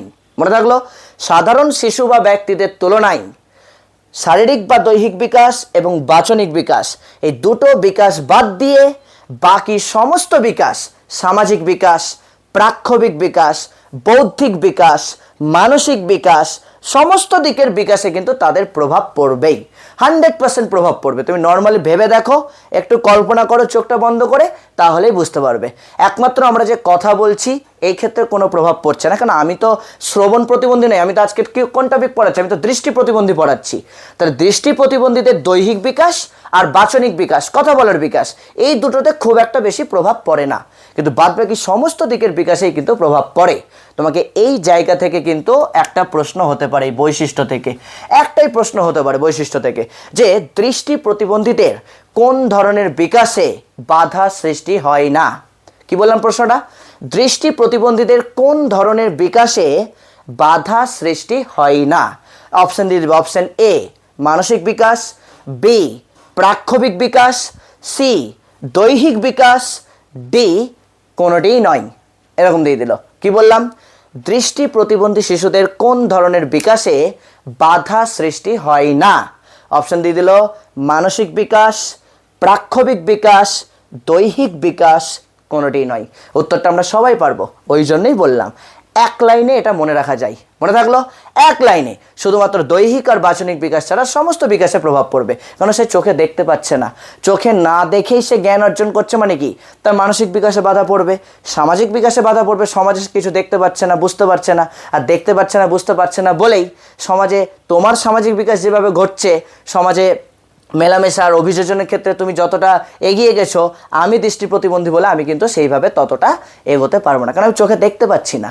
চোখে দেখতে পাচ্ছি না বলে আমার কিন্তু ধীর গতিতে হবে, আস্তে আস্তে আস্তে আস্তে হবে। কিন্তু তোমার মতো তো হবে না। তোমার মতো কোনটা হবে? শারীরিকটা হবে। শারীরিকে কোনো প্রভাব পড়ছে না। তুমি চোখে দেখতে পেয়ে যেভাবে বড় হয়ে উঠছো, আমি চোখে না দেখতে পেয়েও সেইভাবেই বড় হয়ে উঠছি। তুমি যেভাবে কথা বলছো, আমিও ঠিক সেইভাবেই কথা বলছি। কানে শুনতে পেলে তো কথা বলছি আমি, তাই তো? কোনো প্রভাব পড়ছে না। তাহলে বাকি সমস্ত দিকের বিকাশেই প্রভাব পড়ছে। বোঝাতে পারলাম? তাহলে এটা হচ্ছে আমাদের, কি বললাম, এটা হচ্ছে আমাদের বৈশিষ্ট্যগুলো। মনে থাকলো? প্রাক্ষবিক বিকাশ থেকেও শুরু করে সমস্ত দিকের বিকাশেই প্রভাব পড়ে। এইবার আমরা বলবো শনাক্তকরণের উপায়। এই যে লিখেছি শনাক্তকরণের উপায়, মোস্ট ইম্পর্টেন্ট। শনাক্তকরণের উপায় অর্থাৎ তুমি তোমার মধ্যে কোনো দৃষ্টি প্রতিবন্ধকতা আছে কিনা, বা তোমার ফ্যামিলির কোনো সদস্যের মধ্যে, মা বাবা ভাই বোন দাদা দিদি কাকু কাকিমা মাসি মেসো পিসি পিসেমশাই যেই হোক না কেন, তার মধ্যে কোনো দৃষ্টিগত সমস্যা রয়েছে কিনা, বা তোমার পাশে থাকা যে বন্ধুটা বসে ক্লাস করছে বা যার হাত ধরে তুমি প্রত্যেক দিন ঘুরতে যাও, পার্কে যাও, তার দৃষ্টি প্রতিবন্ধকতা আছে কিনা তুমি নিজেই বুঝতে পারবে। ডাক্তারের কাছে যাওয়ার প্রয়োজন নেই। কি দেখে বুঝবো? কি করে বুঝবো? মোস্ট ইন্টারেস্টিং স্যার, তাড়াতাড়ি বলুন কি দেখে বুঝবো? আজকেই আমি চেক করব আমার বয়ফ্রেন্ডকে, আজকেই আমি আমার বয়ফ্রেন্ডকে চেক করব, যদি দেখি দৃষ্টি প্রতিবন্ধকতা আছে, ব্রেকআপ, আজকেই ব্রেকআপ। কি এরকম ভাবছো? হ্যাঁ, এরকম ভাববে না। তাকে সহযোগিতা করে তার ট্রিটমেন্ট করাবে, ব্রেকআপ করো না আবার। তাহলে শোনো কি বলছিলাম। তার মানে খুব সহজ অর্থে সহজ সরল ভাষায় বলতে গেলে একদম বলবো, নাম্বার 1 2 3 করে জাস্ট কয়েকটা জায়গা ভালো করে লিখে নেবে যারা ফ্রি ক্লাস করছো। নাম্বার 1, চক্ষু কর্নিয়া অস্বচ্ছ থাকলে, চোখের কোণাগুলো যদি অস্বচ্ছ থাকে, অস্পষ্ট থাকে, দেখবে অনেকের চোখে খুব পেচুটি জমে, মানে নোংরা জমে। হ্যাঁ, অনেকের চোখ আছে, তুমি নোটিস করবে। আমরা কি নর্মালি ঘুম থেকে ওঠার পর চোখ নোংরা থাকছে, চোখ ধুয়ে নিচ্ছি, ঠিক আছে, কিন্তু অনেকে দেখবে ঘন ঘন নর্মাল চোখ তাকিয়ে আছে, চোখ দিয়ে জল পড়ছে অনবরত, এই ব্যাপারগুলো থাকে। হ্যাঁ, তো যাই হোক, আমরা একটু সহজ সরল ভাষায় লিখেছি চক্ষু কর্নিয়াগুলো, চোখের কোণাগুলো যদি অস্বচ্ছ থাকে, নোংরা জমছে, পেচুটি জমছে, এই রকম যদি লক্ষ্য করতে পারো তাহলে বুঝতে হবে তার চোখের সমস্যা রয়েছে।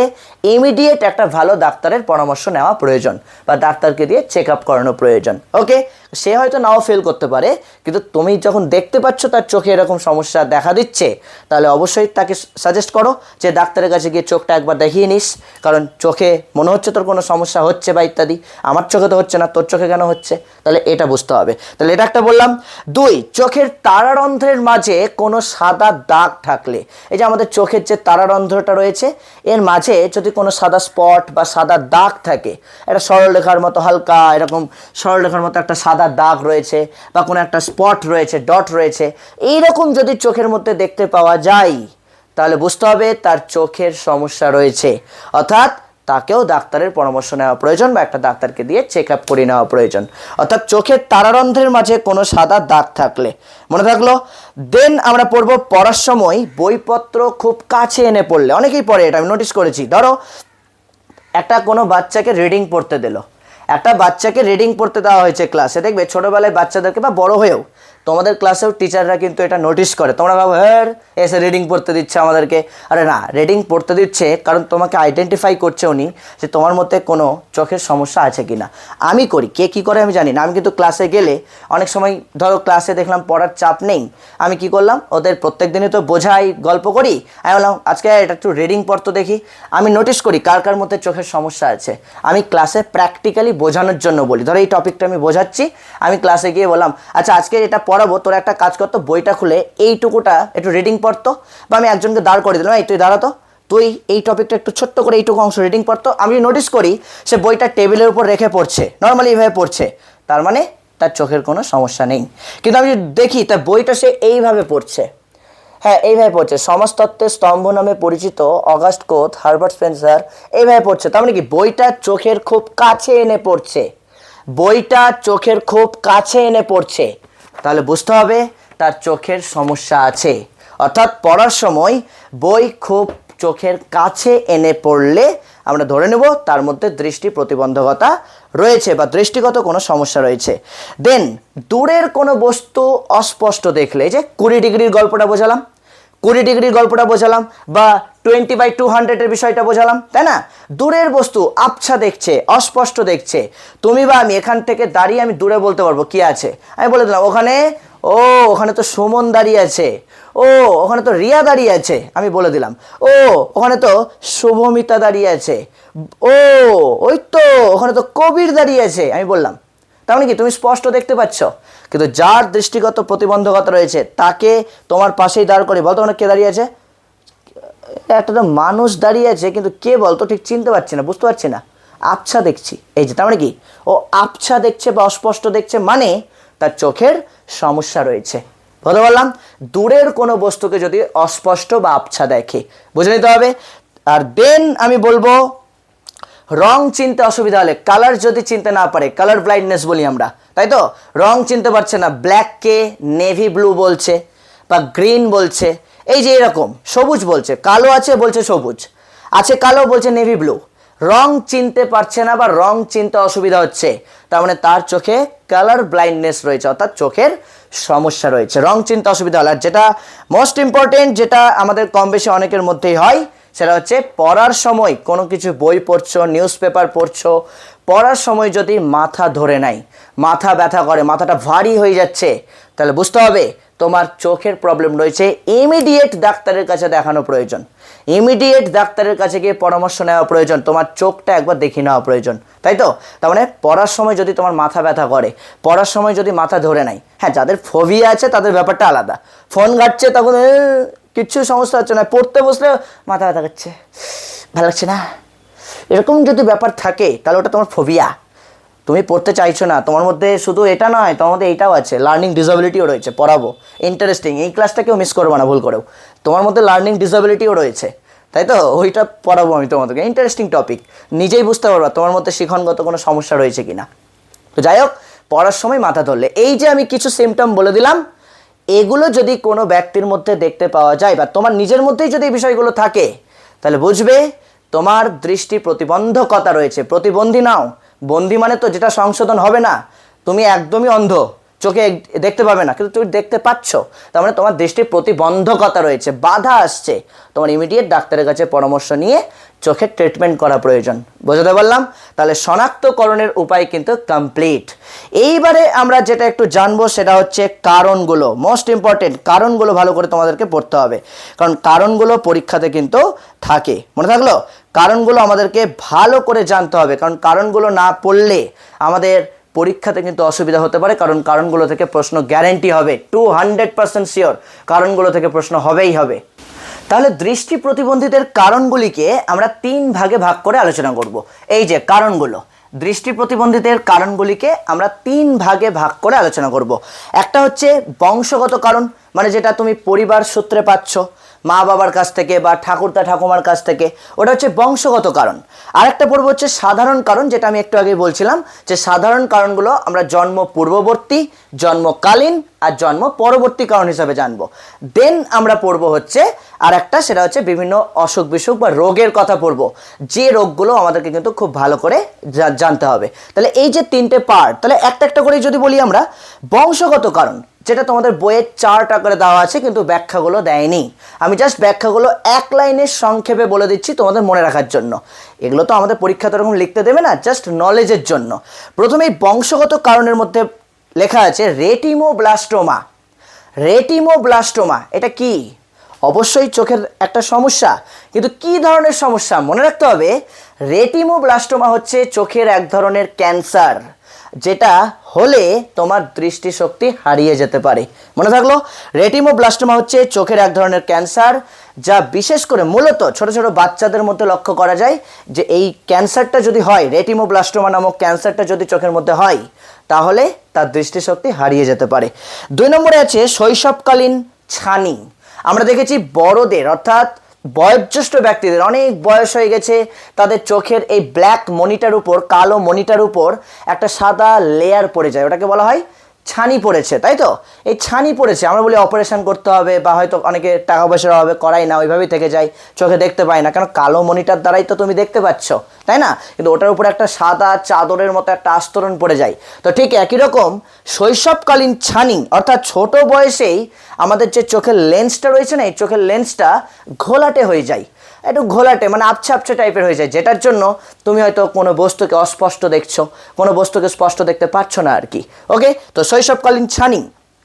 দেন রয়েছে ডায়াবেটিস, অর্থাৎ রক্তে যদি সুগারের মাত্রা বেড়ে যায়, এটাও কিন্তু একদম আমাদের বংশগত কারণের মধ্যেই পড়ছে, তাই তো? একটা ছোট বাচ্চা, তার ডায়াবেটিস আবার কোত্থেকে হবে, তাই না? তো সে কি থোড়াই বেশি বেশি মিষ্টি খায়, না তার সে টেনশন করে? ওইটুকু বাচ্চার মধ্যে ডায়াবেটিস কী করে হলো? এটা বংশগতভাবেই আসে। যে সমস্ত পরিবারে ডায়াবেটিস রয়েছে, যেটা বংশগতভাবেই চলে আসছে, ঠাকুরদা ঠাকুমার হয়তো ছিল, মা বাবার মধ্যে হয়তো এসছে, সন্তানের মতো আসার চান্স কিন্তু প্রবল, সন্তানের মধ্যে আসার চান্স কিন্তু প্রবল। কিন্তু ছোট ছোট শিশুদের ক্ষেত্রে যদি রক্তে সুগারের মাত্রাটা বেড়ে যায়, অর্থাৎ ডায়াবেটিস হয়, তাহলে কিন্তু চোখের মধ্যে যে রক্তনালী রয়েছে না, এই রক্তনালীটা ক্ষতিগ্রস্ত হয়ে যায়। এই রক্তনালী যখনই ক্ষতিগ্রস্ত হবে, তখনই তুমি চোখে দেখতে পাবে না, স্বাভাবিক ব্যাপার এটা। দেন বলেছি আমি রেটিনাইটিস। রেটিনাইটিস মানে কি?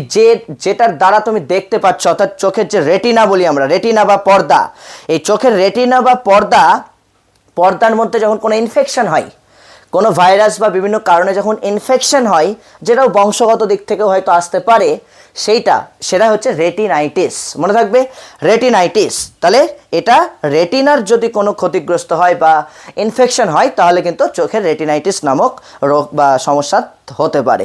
আর সাধারণ কারণের মধ্যে তো আমি বলেই দিলাম, সাধারণ কারণগুলোকে আমরা 3টে ভাগে ভাগ করে আলোচনা করব: জন্ম পূর্ববর্তী, জন্মকালীন এবং জন্ম পরবর্তী। তো জন্ম পূর্ববর্তী কিছু কারণ আমি বলেছি, রুবেলা ভাইরাস মোস্ট ইম্পর্টেন্ট। এই রুবেলা একটা মারাত্মক ভাইরাস, যেটার জন্য শুধু দৃষ্টি প্রতিবন্ধী নয়, শ্রবণ প্রতিবন্ধী, শিখনে অক্ষম, অটিস্টিক, মানসিক প্রতিবন্ধী সব কটা হতে পারে। তুমি রুবেলা ভাইরাসের নামটা সব জায়গায় পাবা, সব জায়গাতে পাবে। তাহলে রুবেলা একটা মারাত্মক ভাইরাস, যেটা মাকে যদি কোনো কারণে অ্যাটাক করে, মা যখন গর্ভবতী থাকছেন, অর্থাৎ মায়ের গর্ভে, মাতৃগর্ভে যখন সন্তান থাকছে, সন্তান এখনও পৃথিবীর আলো দেখেনি, সেই সময় যদি মাকে রুবেলা ভাইরাসে অ্যাটাক করে বা রুবেলা আক্রমণ হয় তাহলে কিন্তু শিশুর চোখে সমস্যা হতে পারে, শিশু দৃষ্টি প্রতিবন্ধী বা আংশিক দৃষ্টি প্রতিবন্ধী হয়ে জন্মাতে পারে। মনে থাকবে। আর একটা আছে গনোরিয়া, এটাও একটা জীবাণুঘটিত রোগ, মনে রাখবে। এই গনোরিয়াটাও একটা জীবাণুঘটিত রোগ, যেটা প্রসবের সময়, যখন বাচ্চা প্রসব করা হচ্ছে, এই প্রসবের সময় শিশু দৃষ্টিহীন বা দৃষ্টি প্রতিবন্ধী হতে পারে। আরেকটা হচ্ছে হারপিস। এই হারপিস হচ্ছে একটা ভাইরাস। এই ভাইরাসের ইনফেকশন যদি মায়ের মধ্যে প্রবেশ করে তাহলে শিশুর মধ্যে দৃষ্টি প্রতিবন্ধকতার চান্স কিন্তু সর্বাধিক রয়েছে। হারপিস নামক একটা ভাইরাস। তাহলে এই যে নামগুলো মনে রাখতে হবে, যে ভাইরাস, এই যে হারপিস ভাইরাসের নাম বললাম, গনোরিয়ার নাম বললাম, তারপর কি বললাম, একটা রুবেলার নাম বললাম, রুবেলা, গনোরিয়া, হারপিস, এই নামগুলো একটু ভালো করে মনে রাখতে হবে, যেগুলো অবশ্যই কোনোটা ভাইরাস, কোনোটা ইনফেকশন, কোনোটা রোগ ইত্যাদি। তাহলে যা যা বললাম জাস্ট নামগুলো মনে রাখবে। দেন হচ্ছে জন্মকালীন, বাচ্চা যখন জন্ম লাভ করছে, অর্থাৎ মাতৃগর্ভ থেকে বাচ্চা যখন পৃথিবীর আলো দেখছে, সেই সময় কিছু সমস্যার জন্য শিশু দৃষ্টি প্রতিবন্ধী বা দৃষ্টি প্রতিবন্ধকতাই ভুগতে পারে। কি কি জন্মকালীন কারণ, অর্থাৎ জন্মের ঠিক সময়কালটার কথা বলছি। সেই সময় আমি যদি খুব সহজ করে বলি, অক্সিজেনের অভাব, অর্থাৎ যখন বাচ্চা জন্মগ্রহণ করছে বা জন্মলাভ করছে, সেই সময় সেই বাচ্চার মস্তিষ্কে বা চোখে পর্যাপ্ত পরিমাণে যদি অক্সিজেন না পৌঁছায় তাহলে শিশু অক্সিজেনের অভাবের জন্য চোখের ক্ষতি হতে পারে বা চোখে দৃষ্টিশক্তিহীন বা দৃষ্টিহীন হয়ে জন্মাতে পারে। অক্সিজেনের অভাব হলে, তার মস্তিষ্কে প্রপারভাবে অক্সিজেন পৌঁছালো না, বিভিন্ন কারণে হতে পারে, তাই তো। ইম্যাচিওর বাচ্চা জন্ম হচ্ছে, বাচ্চার টাইম হয়নি জন্মানোর, আমরা কি জানি 10 মাস 10 দিন, ন্যূনতম 10 মাস। এবং অনেক ক্ষেত্রে কি হয়, বাচ্চা 10 মাস হওয়ার আগেই ডেলিভারি হয়ে যায় বা ডেলিভারি দিয়ে দেয়, ডাক্তার ডেলিভারির ডেট দিয়ে দেয়।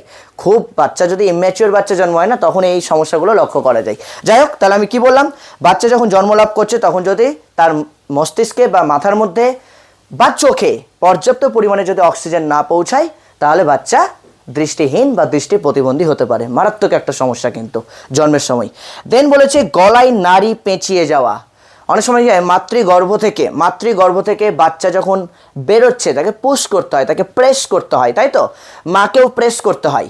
এই প্রেস করার সময় বাচ্চা কখনো অনেক সময় ঘুরে যায়, রোটেট হয়ে যায়, বাচ্চা ঘুরে গেল, তাই তো। বা বাচ্চা না ঘুরেও কোনো কারণে বাচ্চাকে ডেলিভারি করার সময় বা বাচ্চাকে টেনে বের করার সময় মায়ের নাড়ির সাথে বাচ্চার নাড়ি তো কানেক্টেড থাকে, তাই না।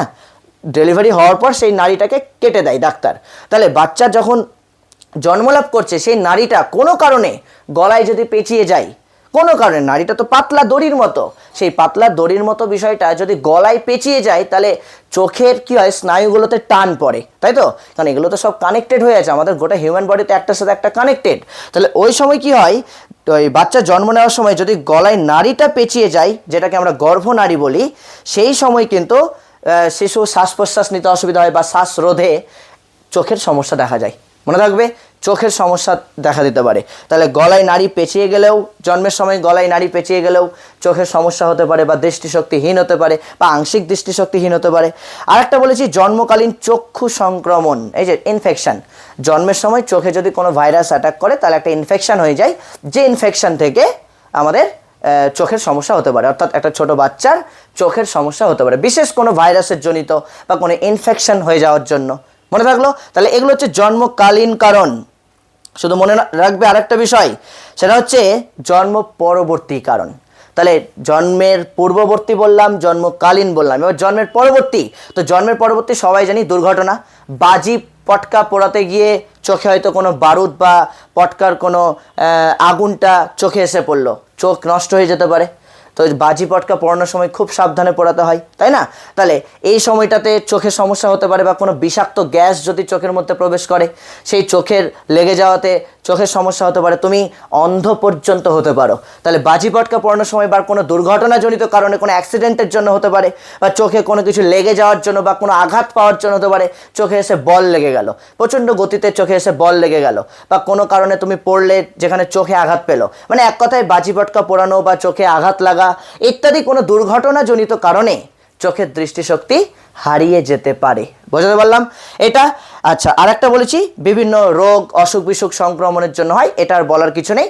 রোগ অসুখ বিসুখ মানে হচ্ছে ভাইরাস বা কোনো কি বলে ব্যাকটেরিয়া ইত্যাদির কারণে আমাদের চোখের সমস্যা হতে পারে বা মারাত্মকভাবে ইনফেকশন হতে পারে ওকে। তাহলে এটা হচ্ছে জন্ম পরবর্তী কারণের মধ্যে। কিন্তু আমাদের আরেকটা পার্ট ভুলে গেলে চলবে না, চক্ষু রোগ, যেটা আমাদেরকে স্টার দিয়ে রাখতে হবে। আমি বলে দিচ্ছি এখানে, প্রত্যেকে স্টার দাও। কি বললাম? চক্ষু রোগ এটাকে, বা চোখের রোগ যেটা, এটাকে স্টার দাও কারণের মধ্যে এটাকে স্টার দাও সবাই। কেন আগের দুটো যা দিবে পেরে যাবা, কিন্তু চক্ষু রোগগুলো ভালো করে পড়তে হবে। চোখের কি কি রোগ হয়, যে রোগগুলোর জন্য একটা শিশু বা ব্যক্তি দৃষ্টি প্রতিবন্ধী হতে পারে বা দৃষ্টিশক্তি হারিয়ে যেতে পারে। তো কি কি রোগের কথা বলেছি? আমি বলেছি ছানি, এটা তো একটু আগেই বললাম, শৈশবকালীন ছানি বললাম, অথবা একটা বয়স হওয়ার সাথে সাথে শরীরে চোখের মধ্যে যদি কোনো ছানি পড়ে যায়, এটা বয়স বৃদ্ধির সঙ্গে সঙ্গে হয়, তাহলে সেই ব্যক্তিটা বা শৈশবকালীন ছানির জন্য সেই শিশুটা দৃষ্টি প্রতিবন্ধী হতে পারে। ওই যে ছানি মানে কি, চোখে ছানি পড়া মানে চোখের কালো মনিটার উপর একটা সাদা পর্দার আস্তরণ পড়ে যাওয়া, চোখের কালো মনিটার উপর সাদা পর্দার আস্তরণ পড়ে যাওয়া, এইটা হচ্ছে ছানি। দেন হচ্ছে আলসার, চোখের যে কর্নিয়া আছে সেই চোখের কর্নিয়ায় কোনো ক্ষত যদি হয়ে যায়, সেই ক্ষত তৈরি হওয়াটাই হচ্ছে আলসার বলে। আরেকটা মনে রাখতে হবে, আলসার নামটা মনে রাখবে। আরেকটা মনে রাখবে যেটা মোস্ট ইম্পর্টেন্ট, যেটা পরীক্ষাতে আসে, কনজাংটিভাইটিস কি, যেটাকে আমরা নর্মাল সাধারণ বাংলা ভাষায় কি বোঝানো বলি, একটা চোখ ওঠা বলি না, চোখ উঠেছে, চোখটা লাল হয়ে যাবে, চোখ থেকে জল পড়বে, এই যে চোখ ওঠা, লাল হয়ে যাওয়া, চোখ ফুলে যাওয়া, চোখ ফুলে যায়, চোখ লাল হয়ে যায়, চোখ দিয়ে জল পড়ে, মানে কোনো ভাইরাস ইনফেকশনের জন্য এটা হয়। তো এটার নাম কি? এটা মনে রাখবে কনজাংটিভাইটিস। কি নাম বললাম? কনজাংটিভাইটিস। ক দন্তের ন বর্গীয় জয় আকার অনেশ্বর টয় হস্যি, কনজাংটিভাইটিস, ভয়াকার হস্যই টয় হস্যি দন্তেশ্ব, আমি আর লিখলাম না, কনজাংটিভাইটিস মনে রাখলো। তাহলে কনজাংটিভাইটিস কথার অর্থ হচ্ছে, মনে রাখবো, চোখ ওঠা, চোখ ফুলে যাওয়া, চোখ লাল হয়ে যাওয়া, চোখ দিয়ে জল পড়া ইত্যাদি। এটা কোনো ভাইরাস ইনফেকশনের জন্যই হয়, মনে থাকলো। দেন রয়েছে গ্লুকোমা, এটাও পরীক্ষাতে আসে। আমি এগুলো সব যখন এমসিকিউ লেখাবো, এমসিকিউ এর নোটটা দিব এই টপিকের, ওখানে আমি এগুলো আলোচনা করে দেবো। তাহলে গ্লুকোমা, এখানেও ছোট ছোট করে বলে দিচ্ছি যদিও। গ্লুকোমা হচ্ছে আমাদের যে অপটিক স্নায়ু আছে, চোখের যে অপটিক স্নায়ু, এই অপটিক স্নায়ুর উপর যখন চাপ পড়ে, একটা প্রেশার তৈরি হয়, তখন কিন্তু আমাদের এই চোখের ভেতরের চাপ বেড়ে যাওয়ার জন্য দৃষ্টিশক্তি হারিয়ে যেতে পারে বা অপটিক স্নায়ুটা ক্ষতিগ্রস্ত হতে পারে। অপটিক, অ প টয় হস্যি কয় হসন্ত, অপটিক, এই অপটিক স্নায়ু ক্ষতিগ্রস্ত হলে, যেটা গ্লুকোমার জন্য বলছি আমি, এটা একটা রোগ, এটা একটা অসুখ, এই রোগের জন্য আমাদের অপটিক স্নায়ুটা ক্ষতিগ্রস্ত হয়। এই অপটিক স্নায়ু ক্ষতিগ্রস্ত হলে তোমার দৃষ্টিশক্তি হারিয়ে যেতে পারে বা তুমি চোখে কম দেখতে পারো বা আংশিক দৃষ্টি প্রতিবন্ধীও হয়ে যেতে পারো। বলতে পারলাম? তাই এগুলোই হচ্ছে চোখের বিভিন্ন সমস্যা, মনে থাকলো? এগুলোই হচ্ছে চোখের বিভিন্ন সমস্যা, যে সমস্যাগুলোর জন্য একটা বাচ্চা বা একটা ব্যক্তি তার দৃষ্টিশক্তি হারিয়ে যেতে পারে বা দৃষ্টিহীন হতে পারে, মনে থাকলো? তাহলে বলে দিলাম, কারণ বলে দিলাম, শ্রেণীবিভাগও বলে দিলাম। শ্রেণীবিভাগ কমপ্লিট। দেন আমরা পড়বো হচ্ছে শিক্ষামূলক কর্মসূচি। তো এইটাও খুব ভালো করে পড়তে হবে শিক্ষামূলক কর্মসূচিগুলো, কারণ শিক্ষামূলক কর্মসূচিগুলির মধ্যে মোস্ট ইম্পর্টেন্ট হচ্ছে শিক্ষণ পদ্ধতি, একটু আগে বললাম। তাহলে শিক্ষণ পদ্ধতির যদি আমাদের পড়ি, তাই শিক্ষণ পদ্ধতির মধ্যে সব থেকে মোস্ট ইম্পর্টেন্ট যে পদ্ধতি, দেখো আমি বলে দিয়েছি যে শিক্ষণ পদ্ধতি, তাহলে মোস্ট ইম্পর্টেন্ট যে পদ্ধতি, সেই পদ্ধতিগুলো তোমাকে ভালো করে জানতে হবে। যেমন পদ্ধতিগুলোর মধ্যে প্রথমেই রয়েছে ব্রেইল পদ্ধতি। নাম কি বললাম? এখানেও লিখে দিই, কোথায় লিখবো? এখানে লিখছি, ব্রেইল পদ্ধতি। ব্রেইল, বয়রফলা একার হস্যই ল, এই যে ব্রেইলটা হচ্ছে একটা পদ্ধতির নাম, ব্রেইল পদ্ধতি, মনে থাকলো? ব্রেইল পদ্ধতি। তাহলে এই ব্রেইল পদ্ধতি সম্পর্কে তোমাকে জানতে হবে। তাহলে ব্রেইল পদ্ধতিটা কি, ব্রেইল পদ্ধতির আবিষ্কর্তা কে, কবে ব্রেইল পদ্ধতি আবিষ্কার করা হয়, এগুলো ভালো করে আমাদেরকে জানতে হবে। ব্রেইল পদ্ধতি কি, কবে আবিষ্কার হয়, এর প্রবক্তা কে, বা ব্রেইল পদ্ধতির বৈশিষ্ট্যগুলো, এগুলো ছোট ছোট করে আর কি। প্রথমেই জানবে হচ্ছে ব্রেইল পদ্ধতির প্রবক্তা। ওকে, ব্রেইল পদ্ধতির প্রবক্তা। তাহলে প্রবক্তা কে? একদম এক কথায় খুব ভালো করে মনে রাখবো, লুইস ব্রেল। লুইস, নামটা হচ্ছে লুইস ব্রেল, ইনি হচ্ছেন প্রবক্তা, মনে থাকলো? ব্রেল পদ্ধতির প্রবক্তা হচ্ছেন লুইস ব্রেল। ইনি কে? ইনি হচ্ছেন একজন ফরাসি নাগরিক। ফরাসি নাগরিক লুইস ব্রেল। সালটা কত বললাম? 1829, 1829। খুব ভালো করে মনে রাখবে, 1829 খ্রিস্টাব্দে লুইস ব্রেল এই অন্ধ শিশুদের জন্য বা দৃষ্টি প্রতিবন্ধীদের জন্য ব্রেইল পদ্ধতির আবিষ্কার করেন? মনে থাকলো? তিনখানা প্রশ্ন আছে কিন্তু একটাই লাইনে, যে ব্রেইল পদ্ধতির আবিষ্কারক কে? Luis Braille. কবে আবিষ্কার করা হয়? 1829 খ্রিস্টাব্দে। বা লুইস ব্রেল কোন দেশের নাগরিক ছিলেন? ফ্রান্স না ফরাসি নাগরিক ছিলেন। বুঝতে পারলাম? তাহলে একটা লাইনে তিনটা এমসিকিউ লুকিয়ে আছে। তাহলে এটা একটা যেমন বৈশিষ্ট্য বললাম, ঠিক একই রকমভাবে মনে রাখবো এটি একটি স্পর্শ ভিত্তিক পদ্ধতি। তোমরা বইটা খুলবে, বই খুললেই দেখতে পাবে যে ব্রেলগুলো 6টা বিন্দু দিয়ে দিয়ে লেখা হয়। এক একটা অক্ষর, এক একটা লেটার 6টা বিন্দু দিয়ে লেখা হয় ব্রেল। আমি দেখাচ্ছি। তাহলে মনে রাখবো ব্রেল হচ্ছে একটা স্পর্শ ভিত্তিক পদ্ধতি। কেমন 6টা বিন্দু? এই যে আমি এখানে দেখাচ্ছি, এই যে 1 2 3 4 5 6, এই যে দেখো তিনটে বিন্দু, এটা এই বিন্দুগুলো একটু উঁচু উঁচু অবস্থায় থাকে, বিন্দুগুলো একটু উঁচু উঁচু হয়ে থাকে। এই তিনটা বিন্দু যে ভরাট করা আছে এগুলো অ্যাকচুয়ালি উঁচু উঁচু থাকে, বাকি তিনটা বিন্দু দেখো ফাঁকা আছে। তাহলে এটা একটা এরকম, তারপর আবার এরকম, এটা একটা, আবার এটা একটা, দেন এটা একটা, আবার এটা একটা, আচ্ছা এটা একটু ফাঁকা রাখি, ধরো এটা একটা, আবার এটা একটা, দেন এটা একটা। দেখো 6টা 6টা করেই বিন্দু থাকে, কিন্তু উঁচু উঁচু পার্টগুলো কিন্তু এটার যেমন এই তিনটা উঁচু, এটার যেমন এই তিনটা উঁচু, এগুলোর দ্বারা বোঝানো হয় এটা আলাদা লেটার বা এটা আলাদা অক্ষর। মনে রাখবো। তাহলে এটাকে কি করে? যারা অন্ধ তারা তো চোখে দেখতে পাচ্ছে না, তারা এইভাবে স্পর্শ করে করে পড়ে, এইভাবে স্পর্শ করে করে তারা পড়ে। তাহলে ওই জন্য আমরা বললাম ব্রেল একটি স্পর্শ ভিত্তিক পদ্ধতি। এটা একটা বৈশিষ্ট্য বললাম। 3 নম্বরে মনে রাখবো ব্রেল 6টি বিন্দু দিয়ে লেখা হয়। ভালো করে দেখো 6টা বিন্দু আছে, এখানেও এই অক্ষরেও 6টা বিন্দু, এই অক্ষরেও 6টা বিন্দু, অর্থাৎ ব্রেল 6টা বিন্দু দিয়ে লেখা হয়। মনে রাখলো? আমরা নেক্সট পড়বো হচ্ছে ব্রেল পুরু। পুরু মানে কি? মোটা। মোটা বা পুরু একটি কাগজের উপর বা কার্ডবোর্ডের উপর ব্রেল লেখা হয়, এবং ব্রেল যে যন্ত্রটার দ্বারা লেখা হয় সেই যন্ত্রটার নাম কি? সেই যন্ত্রটার নাম হচ্ছে স্টাইলাস। কি বললাম? সেই যন্ত্রটার নাম হচ্ছে স্টাইলাস। ক্লিয়ার? তাহলে স্টাইলাস দিয়ে ব্রেল লেখা হয়। এটাও পরীক্ষাতে আসে যে ব্রেল লেখার যন্ত্রটির নাম কি? 4টে অপশন থাকবে, তাহলে উত্তর স্টাইলাস। এগুলো তুমি যদি ভাবো যে না পড়েই আন্দাজে ঢিল মেরে ঠিক করে দেবো, ভুল ভাবছো, এগুলো তোমাকে পড়তেই হবে। অর্থাৎ ব্রেল স্টাইলাস নামক যন্ত্রের দ্বারা লেখা হয়, এবং মোটা পুরু, পুরু মানেই মোটা, মোটা কার্ডবোর্ড বা কাগজের উপর ব্রেল লেখা হয়। আচ্ছা ব্রেল কিভাবে পড়তে হয়? ব্রেল সাধারণত বাম দিক থেকে ডান দিক, মানে এটা আমাদের লেফট সাইড, তাহলে বাম দিক থেকে ডান দিকে পড়তে হয়। ব্রেল সাধারণত বাম দিক থেকে ডান দিকে, অর্থাৎ তুমি বা আমি যেভাবে পড়ি বা যেভাবে লিখি আমরা ঠিক সেইভাবে ব্রেল পড়তে হয়। লেফট থেকে রাইটে, রাইট থেকে লেফটে একমাত্র উর্দু পড়তে হয়, তাই তো? উর্দু, অ্যারাবিক যেটা বলি আমরা, দেখবে এইভাবে এদিক থেকে এইভাবে লিখতে লিখতে লিখতে এদিকে আসে, তাই তো? ডান দিক থেকে লেখা শুরু হয়। কিন্তু ব্রেল বা আমরা যেভাবে পড়ি ঠিক ওইভাবে, এটা মনে রাখার কিছু নেই, আমরা নর্মালি যেভাবে পড়ছি ব্রেল ঠিক সেইভাবেই পড়ে। ওকে? অর্থাৎ বাম দিক থেকে ডান দিকে ব্রেল পড়তে হয়। তবে যেটা আমাদেরকে খুব ভালো করে মনে রাখতে হবে, একজন দক্ষ ব্রেল পাঠক, এক্সপার্ট, মিনিটে 1 মিনিটে 60টি শব্দ পড়তে পারে। কটি বললাম? 60টি শব্দ। একজন দক্ষ ব্রেল পাঠক মিনিটে 60টি শব্দ পড়তে পারে। তাহলে ভাবো, যেখানে তুমি চোখ দিয়ে দেখেও পড়তে পারছো না, তোমাদের মধ্যে এরকম অনেকেই আছো যারা চোখ দিয়ে দেখেও 1 মিনিটে 60টি শব্দ পড়তে পারবে না, তাহলে একজন অন্ধ যে চোখে দেখতে পায় না, দৃষ্টিহীন, সে মিনিটে, এক্সপার্ট ব্যক্তি, সে মিনিটে 60টি শব্দ পড়তে পারছে। এটা পরীক্ষাতে আসে যে একজন দক্ষ ব্রেল পাঠক মিনিটে প্রায় কটি শব্দ পড়তে পারে? উত্তর 60টি শব্দ। তাহলে এই বৈশিষ্ট্যগুলো আমাদেরকে মনে রাখতে হবে। ওকে? তাহলে ব্রেল পদ্ধতির প্রবক্তাকে লুইস ব্রেল, ফরাসি নাগরিক লুইস ব্রেল। কবে আবিষ্কার হয়? 1829 খ্রিস্টাব্দে ব্রেল পদ্ধতির আবিষ্কার করেন। ব্রেল যে যন্ত্র দিয়ে লেখা হয় সেটার নাম স্টাইলাস, এবং মোটা কাগজের উপর লেখা হয়। এটা একটি স্পর্শভিত্তিক পদ্ধতি। 6টি বিন্দু দিয়ে ব্রেল লেখা হয়, 6টি বিন্দু দিয়ে, মনে থাকবে 6টি বিন্দু দিয়ে ব্রেল লেখা হয়, এবং একজন দক্ষ ব্রেল পাঠক মিনিটে 60টি শব্দ পড়তে পারে।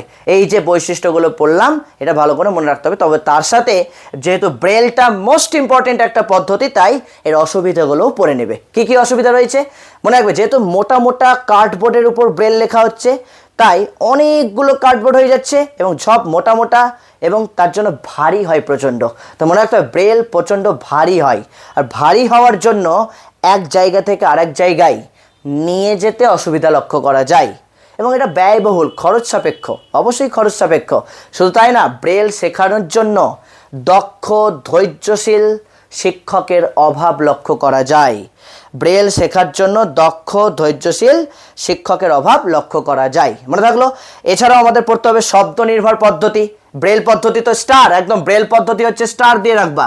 ব্রেল পদ্ধতিটা মোস্ট ইম্পর্টেন্ট, এটা ঠিক আছে, এটা একদম স্টার দিয়ে রাখবা। তবে শুধু যে ব্রেল পদ্ধতি আছে তা তো নয়, ব্রেল পদ্ধতির সাথে সাথে আমাদের শব্দ নির্ভর পদ্ধতি রয়েছে, যেমন টেপ রেকর্ডার, অডিও ক্যাসেট, এই যে বিষয়গুলো তাহলে সেটা হচ্ছে শব্দ নির্ভর পদ্ধতি। তাহলে এখন তো সব শব্দ নির্ভর পদ্ধতি চলেও এসছে আমাদের। নর্মালি তুমি দেখবে যে একটা অন্ধ শিশু সে তোমাদের মতোই তোমাদের সাথে ক্লাস করছে। আমার ব্যাচেও এরকম আছে, আমি জিজ্ঞেস করছিলাম সেদিন তাকে যে তুমি কি করে তুমি এই চ্যানেলটা খুঁজে পেলে, তুমি তো চোখে দেখতে পাচ্ছ না। তো বলো, না স্যার আমি আমাদের ওই ইউটিউবের ওখানে দেখবেন একটা মাইক রয়েছে, তো মাইকে আমি সার্চ করেছিলাম যে ক্লাস 12-এর এডুকেশন ক্লাস। আমি মুখে বললাম ক্লাস 12-এর এডুকেশন ক্লাস, তো অনেকগুলো ক্লাস দিল। তো আমি প্রত্যেকটা ক্লাস চালিয়ে চালিয়ে দেখছিলাম, আমি তো চোখে দেখতে পাই না, উপর থেকে ক্লিক করে করে দেখছিলাম। তো মানে শুনছিলাম আর কি, দেখছিলাম তো না, শুনছিলাম। তো দেখলাম আপনার ক্লাসটা বেশ আমি বুঝতে পারলাম, এবং আমি দেখলাম যে আপনি ফোন নাম্বার মানে গ্রুপে জয়েন হওয়ার জন্য মোবাইল নাম্বারটা মুখে বলে দিচ্ছিলেন। তো আমি ওখান থেকে লিখে তারপর আমি আপনাকে ফোন করে আমি ক্লাসে অ্যাডমিশন নিয়েছি। তাহলে এই যে বিষয়টা বুঝতে পারলাম। তা দেখো, অন্ধ শিশু, অন্ধ ব্যক্তি, সেও কিন্তু তোমাদের সাথেই ক্লাস করছে, কিন্তু কিভাবে করছে? হ্যাঁ, তার সমস্যা হচ্ছে, কিন্তু তার বিভিন্ন যে অডিও ক্যাসেট রয়েছে, টেপ রেকর্ডার রয়েছে, এগুলোকে বলছি আমরা শব্দ নির্ভর পদ্ধতি। ওকে, টকিং বুক, বইটা হচ্ছে মানে টকিং বুকটা কেমন, বইটা রেকর্ডেড আকারে রয়েছে। তুমি বইটা যখন খুলছো তখন সেটা উচ্চারণ করে করে সেই বইয়ের লেখাগুলো পড়ে শোনাচ্ছে। হ্যাঁ, টকিং বুক বলছি আমরা, টকিং বুক। টকিং মানে কি? কথা বলা। তুই নামগুলো মনে রাখতে হবে, talking book, tape recorder, audio cassette. তোমাকে টকিং বুকটা থেকে প্রশ্ন আসে, তোমাকে দিতে পারে টকিং বুক কাদের জন্য ব্যবহার করা হয়? তাহলে উত্তর দৃষ্টি প্রতিবন্ধীদের জন্য। আচ্ছা, শুধু এটা নয়, সক্রিয়তা ভিত্তিক পদ্ধতি রয়েছে। সক্রিয়তা মানে যেহেতু একজন দৃষ্টি প্রতিবন্ধী, তার চোখটা খারাপ, চোখটা নষ্ট হয়ে গেছে, কিন্তু বাকি যে 4টে ইন্দ্রিয় আছে, চোখ বাদ দিয়ে কান রয়েছে, নাক রয়েছে, ত্বক রয়েছে, স্কিন, জিহ্বা রয়েছে, এগুলো তো তার অ্যাক্টিভ। এগুলোকে কাজে লাগিয়ে সে কিন্তু জ্ঞান অর্জন করতে পারে বা শিক্ষা অর্জন করতে পারে। কান দিয়ে শুনে সে শিক্ষা অর্জন করতে পারে। চোখ দিয়ে দেখতে পাচ্ছে না, কিন্তু কান দিয়ে তো শুনতে পাচ্ছে। হাত দিয়ে স্পর্শ করে শিক্ষা অর্জন করতে পারে, তাই না? ঠান্ডা না গরম। নাক দিয়েও সে শিক্ষা অর্জন করতে পারে, খারাপ গন্ধ না ভালো গন্ধ, ফ্র্যাগনেন্স নাকি স্মেল।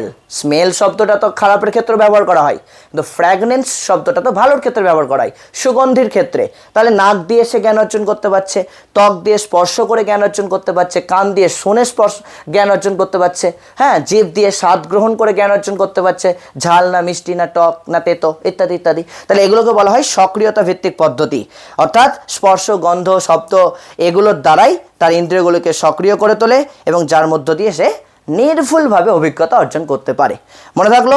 তবে ব্যবস্থাপনাগুলো কিন্তু আমাদের জন্য মোস্ট ইম্পর্টেন্ট, যেটা তোমাদেরকে পড়তে হবে। মনে থাকবে ব্যবস্থাপনা কেমন? ব্যবস্থাপনা মানে মনে রাখবো তাদের জন্য তুমি কি ধরনের ব্যবস্থা করতে পারো, বা সরকার থেকে তাদের জন্য কি ব্যবস্থা করতে পারে, বা একটা বিদ্যালয় তাদের জন্য কি ব্যবস্থা করতে পারে। তো এগুলো অনেক কিছুই লেখা যায়, তো 2-1টা কথা জাস্ট আমি বলে দিচ্ছি, তাহলেই হয়ে যাবে।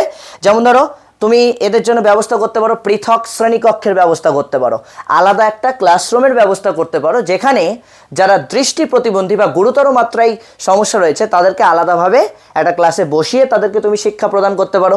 সবার মাঝে যখন তুমি তাকে বসাচ্ছ, সে হয়তো বোর্ডের লেখাগুলো বুঝতে পারছে না বা দেখতে পাচ্ছে না, বা পেছন বেঞ্চে বসেছে বলে দেখতে পাচ্ছে না, তুমি তার জন্য আলাদা একটা ক্লাসের ব্যবস্থা করতে পারো, বা তাদেরকে পেছন থেকে উঠিয়ে সামনে বসাতে পারো। হ্যাঁ, যারা দূর থেকে দেখতে পাই না তাদেরকে সামনে বসাতে পারো, এটা একটা করতে পারো। তুমি তাদের জন্য আবাসিক বিদ্যালয়ের ব্যবস্থা করতে পারো, হোস্টেলের ব্যবস্থা করতে পারো। আবাসিক বিদ্যালয় মানে যেখানে তাদেরকে স্কুল থেকে বাড়ি, বাড়ি থেকে স্কুল এরকম করতে হবে না, স্কুলেই পড়াশোনা করে স্কুলের পাশেই তার ঘর বা হোস্টেল থাকবে, সেখানে সে থাকতে পারবে। অর্থাৎ আবাসিক বিদ্যালয়ের ব্যবস্থা করতে পারি। আমরা আর কি করতে পারি? ধৈর্যশীল শিক্ষক নিয়োগ করতে পারি, যার মধ্যে ধৈর্য রয়েছে, দক্ষতা রয়েছে, যে দৃষ্টি প্রতিবন্ধীদেরকে যাতে শেখাতে পারে। তাই তো, সবাই তো পারে না, অনেক টিচারদের মধ্যে ধৈর্যই থাকে না।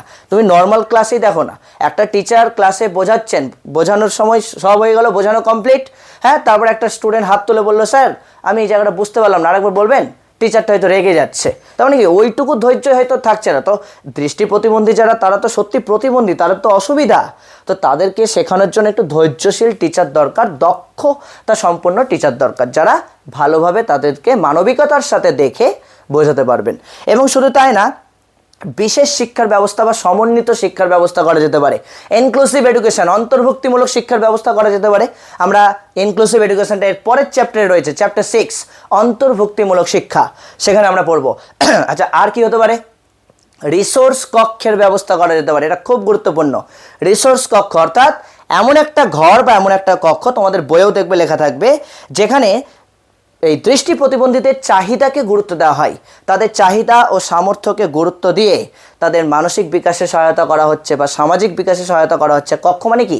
কক্ষ মানে হচ্ছে একটা ঘর, মানে এমন একটা ঘরের ব্যবস্থা করো যেখানে তাদের চাহিদাকে গুরুত্ব দিয়ে তাদেরকে শেখানো যাবে, ওটা রিসোর্স কক্ষ। তো দেখো, এগুলো জাস্ট নামগুলো দরকার, বেশি ব্যাখ্যা আমি বলছি না, এগুলো বলতে গেলে অনেক বড় হয়ে যাবে। অলরেডি মনে হয় 1 ঘন্টা, ঘড়িতে পড়িনি, অলরেডি মনে হয় 1 ঘন্টা হয়ে গেছে, অলরেডি 1 ঘন্টা হয়ে গেছে আমার যা মনে হচ্ছে। তো জাস্ট ছোটো ছোটো করে বলছি, এরপরেও কারো কোনো ডাউট থাকলে অবশ্যই ডাউট ক্লিয়ারিং ক্লাসে জিজ্ঞেস করবে, আমি আলোচনা করে দেবো। তবে আশা করছি ডাউট না থাকারই কথা, যথেষ্ট সহজ করেই বুঝিয়ে দেওয়ার চেষ্টা করছি। জাস্ট আমাদের দরকার এক্ষেত্রে নামগুলো, ব্যবস্থা করুন এগুলো, কারণ এমসিকিউ পয়েন্টসগুলো তোমাকে কিন্তু পয়েন্টস আকারেই থাকবে, কোনো ব্যাখ্যা বিবৃতি আকারে থাকবে না, তাই তো? এমসিকিউ যেহেতু পরীক্ষা, তাহলে এদের জন্য আমরা রিসোর্স কক্ষের ব্যবস্থা করতে পারি। রিসোর্স কক্ষটা কি বললাম? রিসোর্স কক্ষটা এমন একটা কক্ষ, এমন একটা ঘর যেখানে দৃষ্টি প্রতিবন্ধী বা আংশিক দৃষ্টি প্রতিবন্ধী যারা, তাদেরকে তাদের সামাজিক মানসিক চাহিদাকে গুরুত্ব দিয়ে শিক্ষা প্রদান করা যাবে। ওকে, বুঝতে পারলাম? চাহিদার উপর ভিত্তি করে। আর লাস্ট আমরা পড়ে নেব, বলেছিলাম পদ্ধতি, ব্যবস্থাপনা, এবং তার সাথে আমি বলেছিলাম শিক্ষার উদ্দেশ্য। কেন তাদেরকে শিক্ষা দেওয়া প্রয়োজন? কেন প্রয়োজন? তুমি একটা দৃষ্টি প্রতিবন্ধীকে কেন শিক্ষা দিতে চাইছো, বা সে শিক্ষা গ্রহণটা কেনই বা করবে? তাহলে কেনর উত্তর কিন্তু আছে, অবশ্যই আছে। কি কি রয়েছে? যেমন আত্মবিশ্বাস বাড়িয়ে তোলা, অর্থাৎ তাদের মধ্যে আত্মবিশ্বাস, আত্ম মানে নিজের প্রতি বিশ্বাসটা বাড়িয়ে তোলা। একজন সাধারণ শিশু, সে যদি পারে, আমি কেন পারবো না? আমি তাদের থেকে কিছুতে কম নই, আমি শুধু চোখে দেখতে পাই না, বাকি সব অঙ্গ প্রত্যঙ্গ তো আমার ঠিক আছে, তাহলে এই অঙ্গ প্রত্যঙ্গের সক্রিয়তাকে কাজে লাগিয়ে আমি তাদের মতোই শিখতে পারবো। আমাদের গৌড়বঙ্গ ইউনিভার্সিটি রয়েছে, আমি তো গৌড়বঙ্গ ইউনিভার্সিটির একদম কাছেই বাড়ি, তাহলে গৌড়বঙ্গ ইউনিভার্সিটি রয়েছে।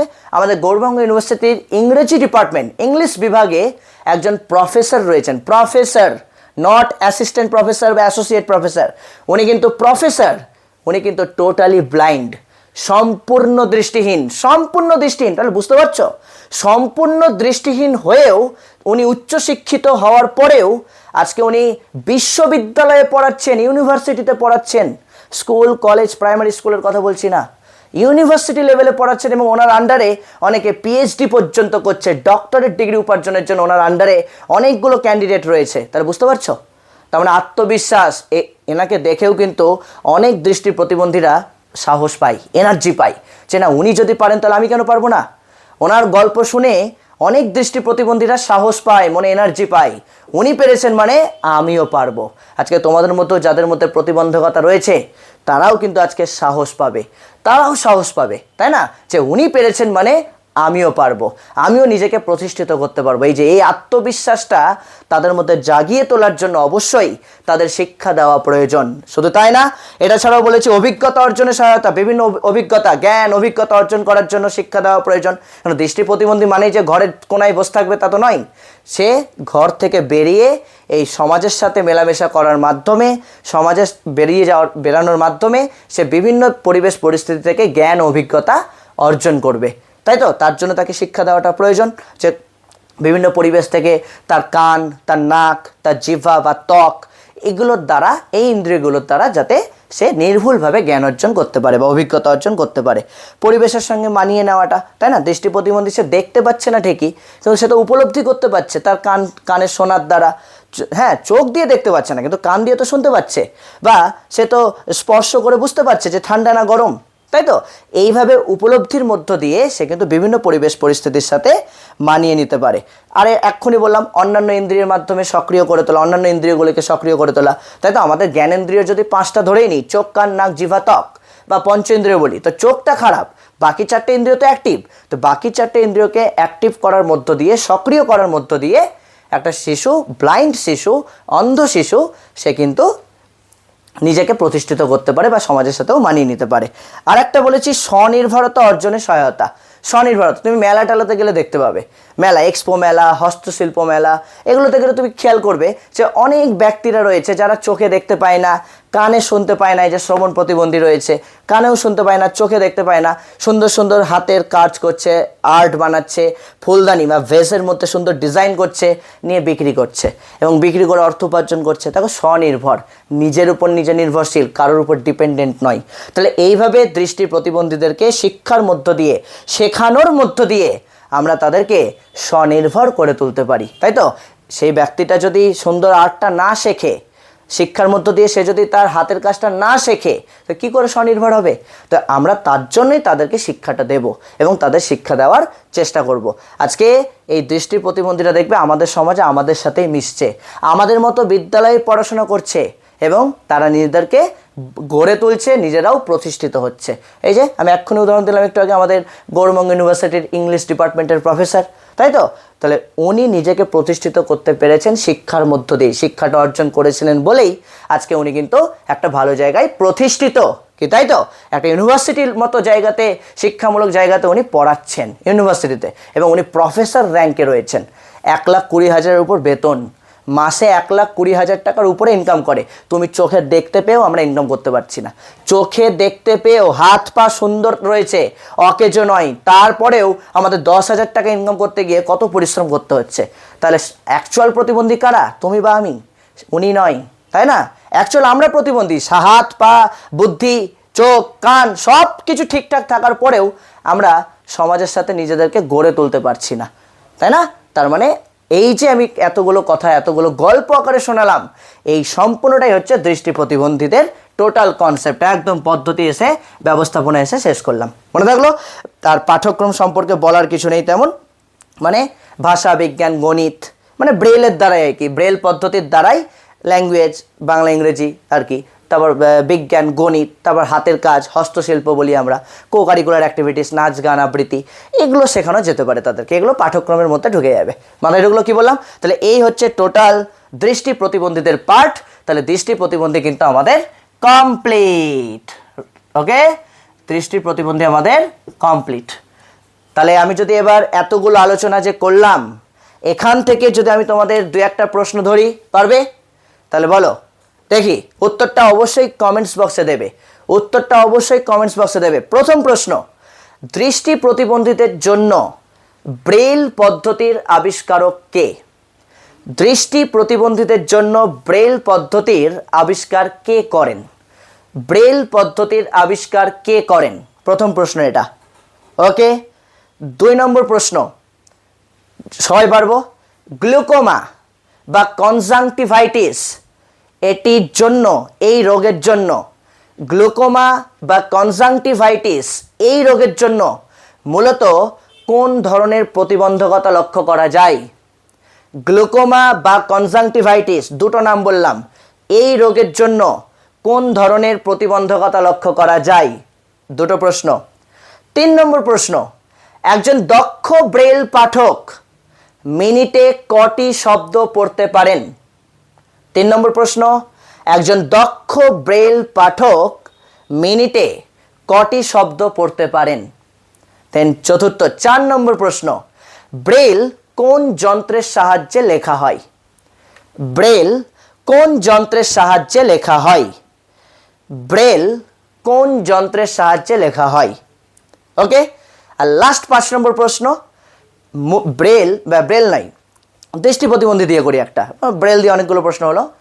5 নম্বর প্রশ্ন হচ্ছে, লাস্ট প্রশ্ন এটাই, যে দৃষ্টি প্রতিবন্ধীদের দৃষ্টিশক্তি কত ডিগ্রির মধ্যে অবস্থান করে? দৃষ্টি প্রতিবন্ধীদের দৃষ্টিশক্তি কত ডিগ্রির মধ্যে অবস্থান করে? অপশন থাকবে 10 ডিগ্রি, 20 ডিগ্রি, 50 ডিগ্রি, 180 ডিগ্রি, এইরকম। সাধারণ ব্যক্তির তো 180 ডিগ্রি, তাই না? তুমি এখানে দাঁড়িয়ে আছো মানে কি, তোমার এই পুরো সারাউন্ডিংটা 180 ডিগ্রি। তা তুমি এখানে দাঁড়িয়ে আছো না, এখানেও দেখতে পাচ্ছ, এখানেও বুঝতে পারছো কে আছে না আছে, কি আছে, বুঝতে পারছো? দৃষ্টি প্রতিবন্ধীদের সেটা কত ডিগ্রি, এটা বলতে হবে। ক্লাসের প্রথমেই বুঝিয়েছি, ওকে? 5টা প্রশ্ন করলাম, এই 5টা প্রশ্নের উত্তর আমাকে অবশ্যই নিজের নাম লিখে কমেন্টস বক্সে পাঠিয়ে দেবে, লিখে দেবে, আমি প্রত্যেকের কমেন্টস কিন্তু চেক করব, ওকে? তাহলে কেমন লাগলো আজকের ক্লাস? কমেন্টস করো, আর অবশ্যই ক্লাসটা শেষ হয়ে যাচ্ছে, ক্লাস শেষ হয়ে যাওয়ার পর হাইপ বাটনে ক্লিক করে দেবে। লাইকগুলো কই? এই সবার লাইকগুলো কই? সবাই ক্লাস করলে লাইক নাই? প্রত্যেকে লাইকগুলো করো, আগে ঝটপট লাইকগুলো করো। অবশ্যই লাইক করে প্রত্যেকটা বন্ধু বান্ধবীদের কাছে শেয়ার করে দাও আজকের ক্লাসটা, যারা এখনও শেয়ার করনি। কারণ ভালো জিনিস পেলে অনেকেই শেয়ার করতে চায় না। এখনই আমি একটা মুজরা করতাম, এখানে এসে সবাই শেয়ার করতো। এখনই এসে একটা ননভেজ জোকস বলতাম, সবাই শেয়ার করতো, কি তাই না? ভালো জিনিসটা কেউ শেয়ার করো না, ওটাই দুঃখ জীবনে আমার। ঠাক চোখ দিয়ে জল পড়ছে, জল না রে, ঘাম ঘাম, তাই ঘেমে গেছি। তো যাই হোক, অবশ্যই লাইক করে তোমার প্রত্যেকটা বন্ধু বান্ধবীদের কাছে শেয়ার করে দাও। যারা চ্যানেলে নিউ রয়েছো অবশ্যই চ্যানেলটিকে সাবস্ক্রাইব করে পাশে বেল আইকনটি প্রেস করে দাও। আর অবশ্যই হাইপ বাটনে কিন্তু ক্লিক করে দেবে। কমেন্টসের পাশেই দেখবে হাইপ বলে যে বাটনটা রয়েছে, অবশ্যই সেই হাইপ বাটনে ক্লিক করবে। ওকে, আর তোমাদের মূল্যবান কমেন্টস একটু আমাকে জানাবে, কেমন লাগলো আজকের ক্লাস, বা ক্লাস সম্পর্কে তোমার অভিজ্ঞতা, ভালো মতো বুঝতে পেরেছো কিনা, বা বোঝার পর তোমাদেরকে কি আর বেশি পড়তে হবে বলে মনে হচ্ছে? আজকের ক্লাসটা করার পর তোমাদের কি মনে হচ্ছে আরেকটু পড়তে হবে বা কিছু? হ্যাঁ, না ভালো মতো বুঝতে পেরেছো? একটু আমাকে অবশ্যই কমেন্টস করে জানাবে, বা তোমার অভিজ্ঞতাটা একটু আমাকে কমেন্টস করে জানাবে। তোমাদের কমেন্টসগুলো পড়লে আমার ভালো লাগে, বা আমি একটু এনার্জি পাই। ওকে, অবশ্যই কিন্তু জানাবে। আর যারা আমাদের ব্যাচে জয়েন করতে চাইছো, বা আমার কাছে ক্লাস করতে চাইছো, বা গ্রুপে অ্যাডমিশন নিতে চাইছো, তারা অবশ্যই 7063619127, আই রিপিট ওয়ান্স এগেন 7063619127 এই নাম্বারে হোয়াটসঅ্যাপ করে দাও তোমার নাম, ক্লাস, সাবজেক্ট এবং কোন স্কুলে পড়ো। এই 4টে জিনিস লিখে পাঠাও। আমাদের সিস্টেম কন্ট্রোলার তোমাকে 24 ঘন্টার মধ্যে রিপ্লাই করবে এবং আমাদের গ্রুপে জয়েন করে নেবে। আশা করি বুঝতে পেরেছো, কারণ পরীক্ষা কিন্তু বেশি দেরি নেই। আমাদের আর কটা দিন পরেই পরীক্ষা। পরীক্ষার জন্য প্রিপারেশান একদম ওয়েল প্রিপেয়ার হতে হবে তোমাকে, যাতে পরীক্ষাতে খুব ভালো রেজাল্ট হয়। কারণ এই একটাই চান্স আছে তোমাদের হাতে, সেমিস্টার 3, যেখানে একটা বড় মার্কস যদি তুলে নিতে পারো, তার কিন্তু 4th সেমিস্টারের চাপটা কমে গেল। যারা বিশেষ করে পড়াশোনায় দুর্বল, যাদের হাতের লেখা খারাপ, যাদের বানান ভুল হয়, তাদের ক্ষেত্রে বলছি, তাদের জন্য কিন্তু 4th সেমিস্টারের চাপটা অনেক কমে গেল। যদি 3rd সেমিস্টারে এই যে গোল গোল গোল গোল, এই যে এরকম গোল করছিলাম, গোল গোল করে যদি খেলাধুলা করে চলে আসতে পারো, ভালো মতো খেলে যদি চলে আসতে পারো 3rd সেমিস্টারে, তাহলে কিন্তু মার্কস নিয়ে আর কারোর অসুবিধায় থাকলো না। প্রত্যেকে 90% প্লাস, প্রত্যেকে 90% প্লাস পাবে এডুকেশনে, এটা আমার গ্যারেন্টি। মাথায় ঢুকলো? তো চলো আজকের মতো এটুকুই। দেখা হচ্ছে তোমাদের সাথে আবার পরবর্তী ক্লাসে। সকলে ভালো থেকো, সুস্থ থেকো, সকলকে good night, love you all, tata.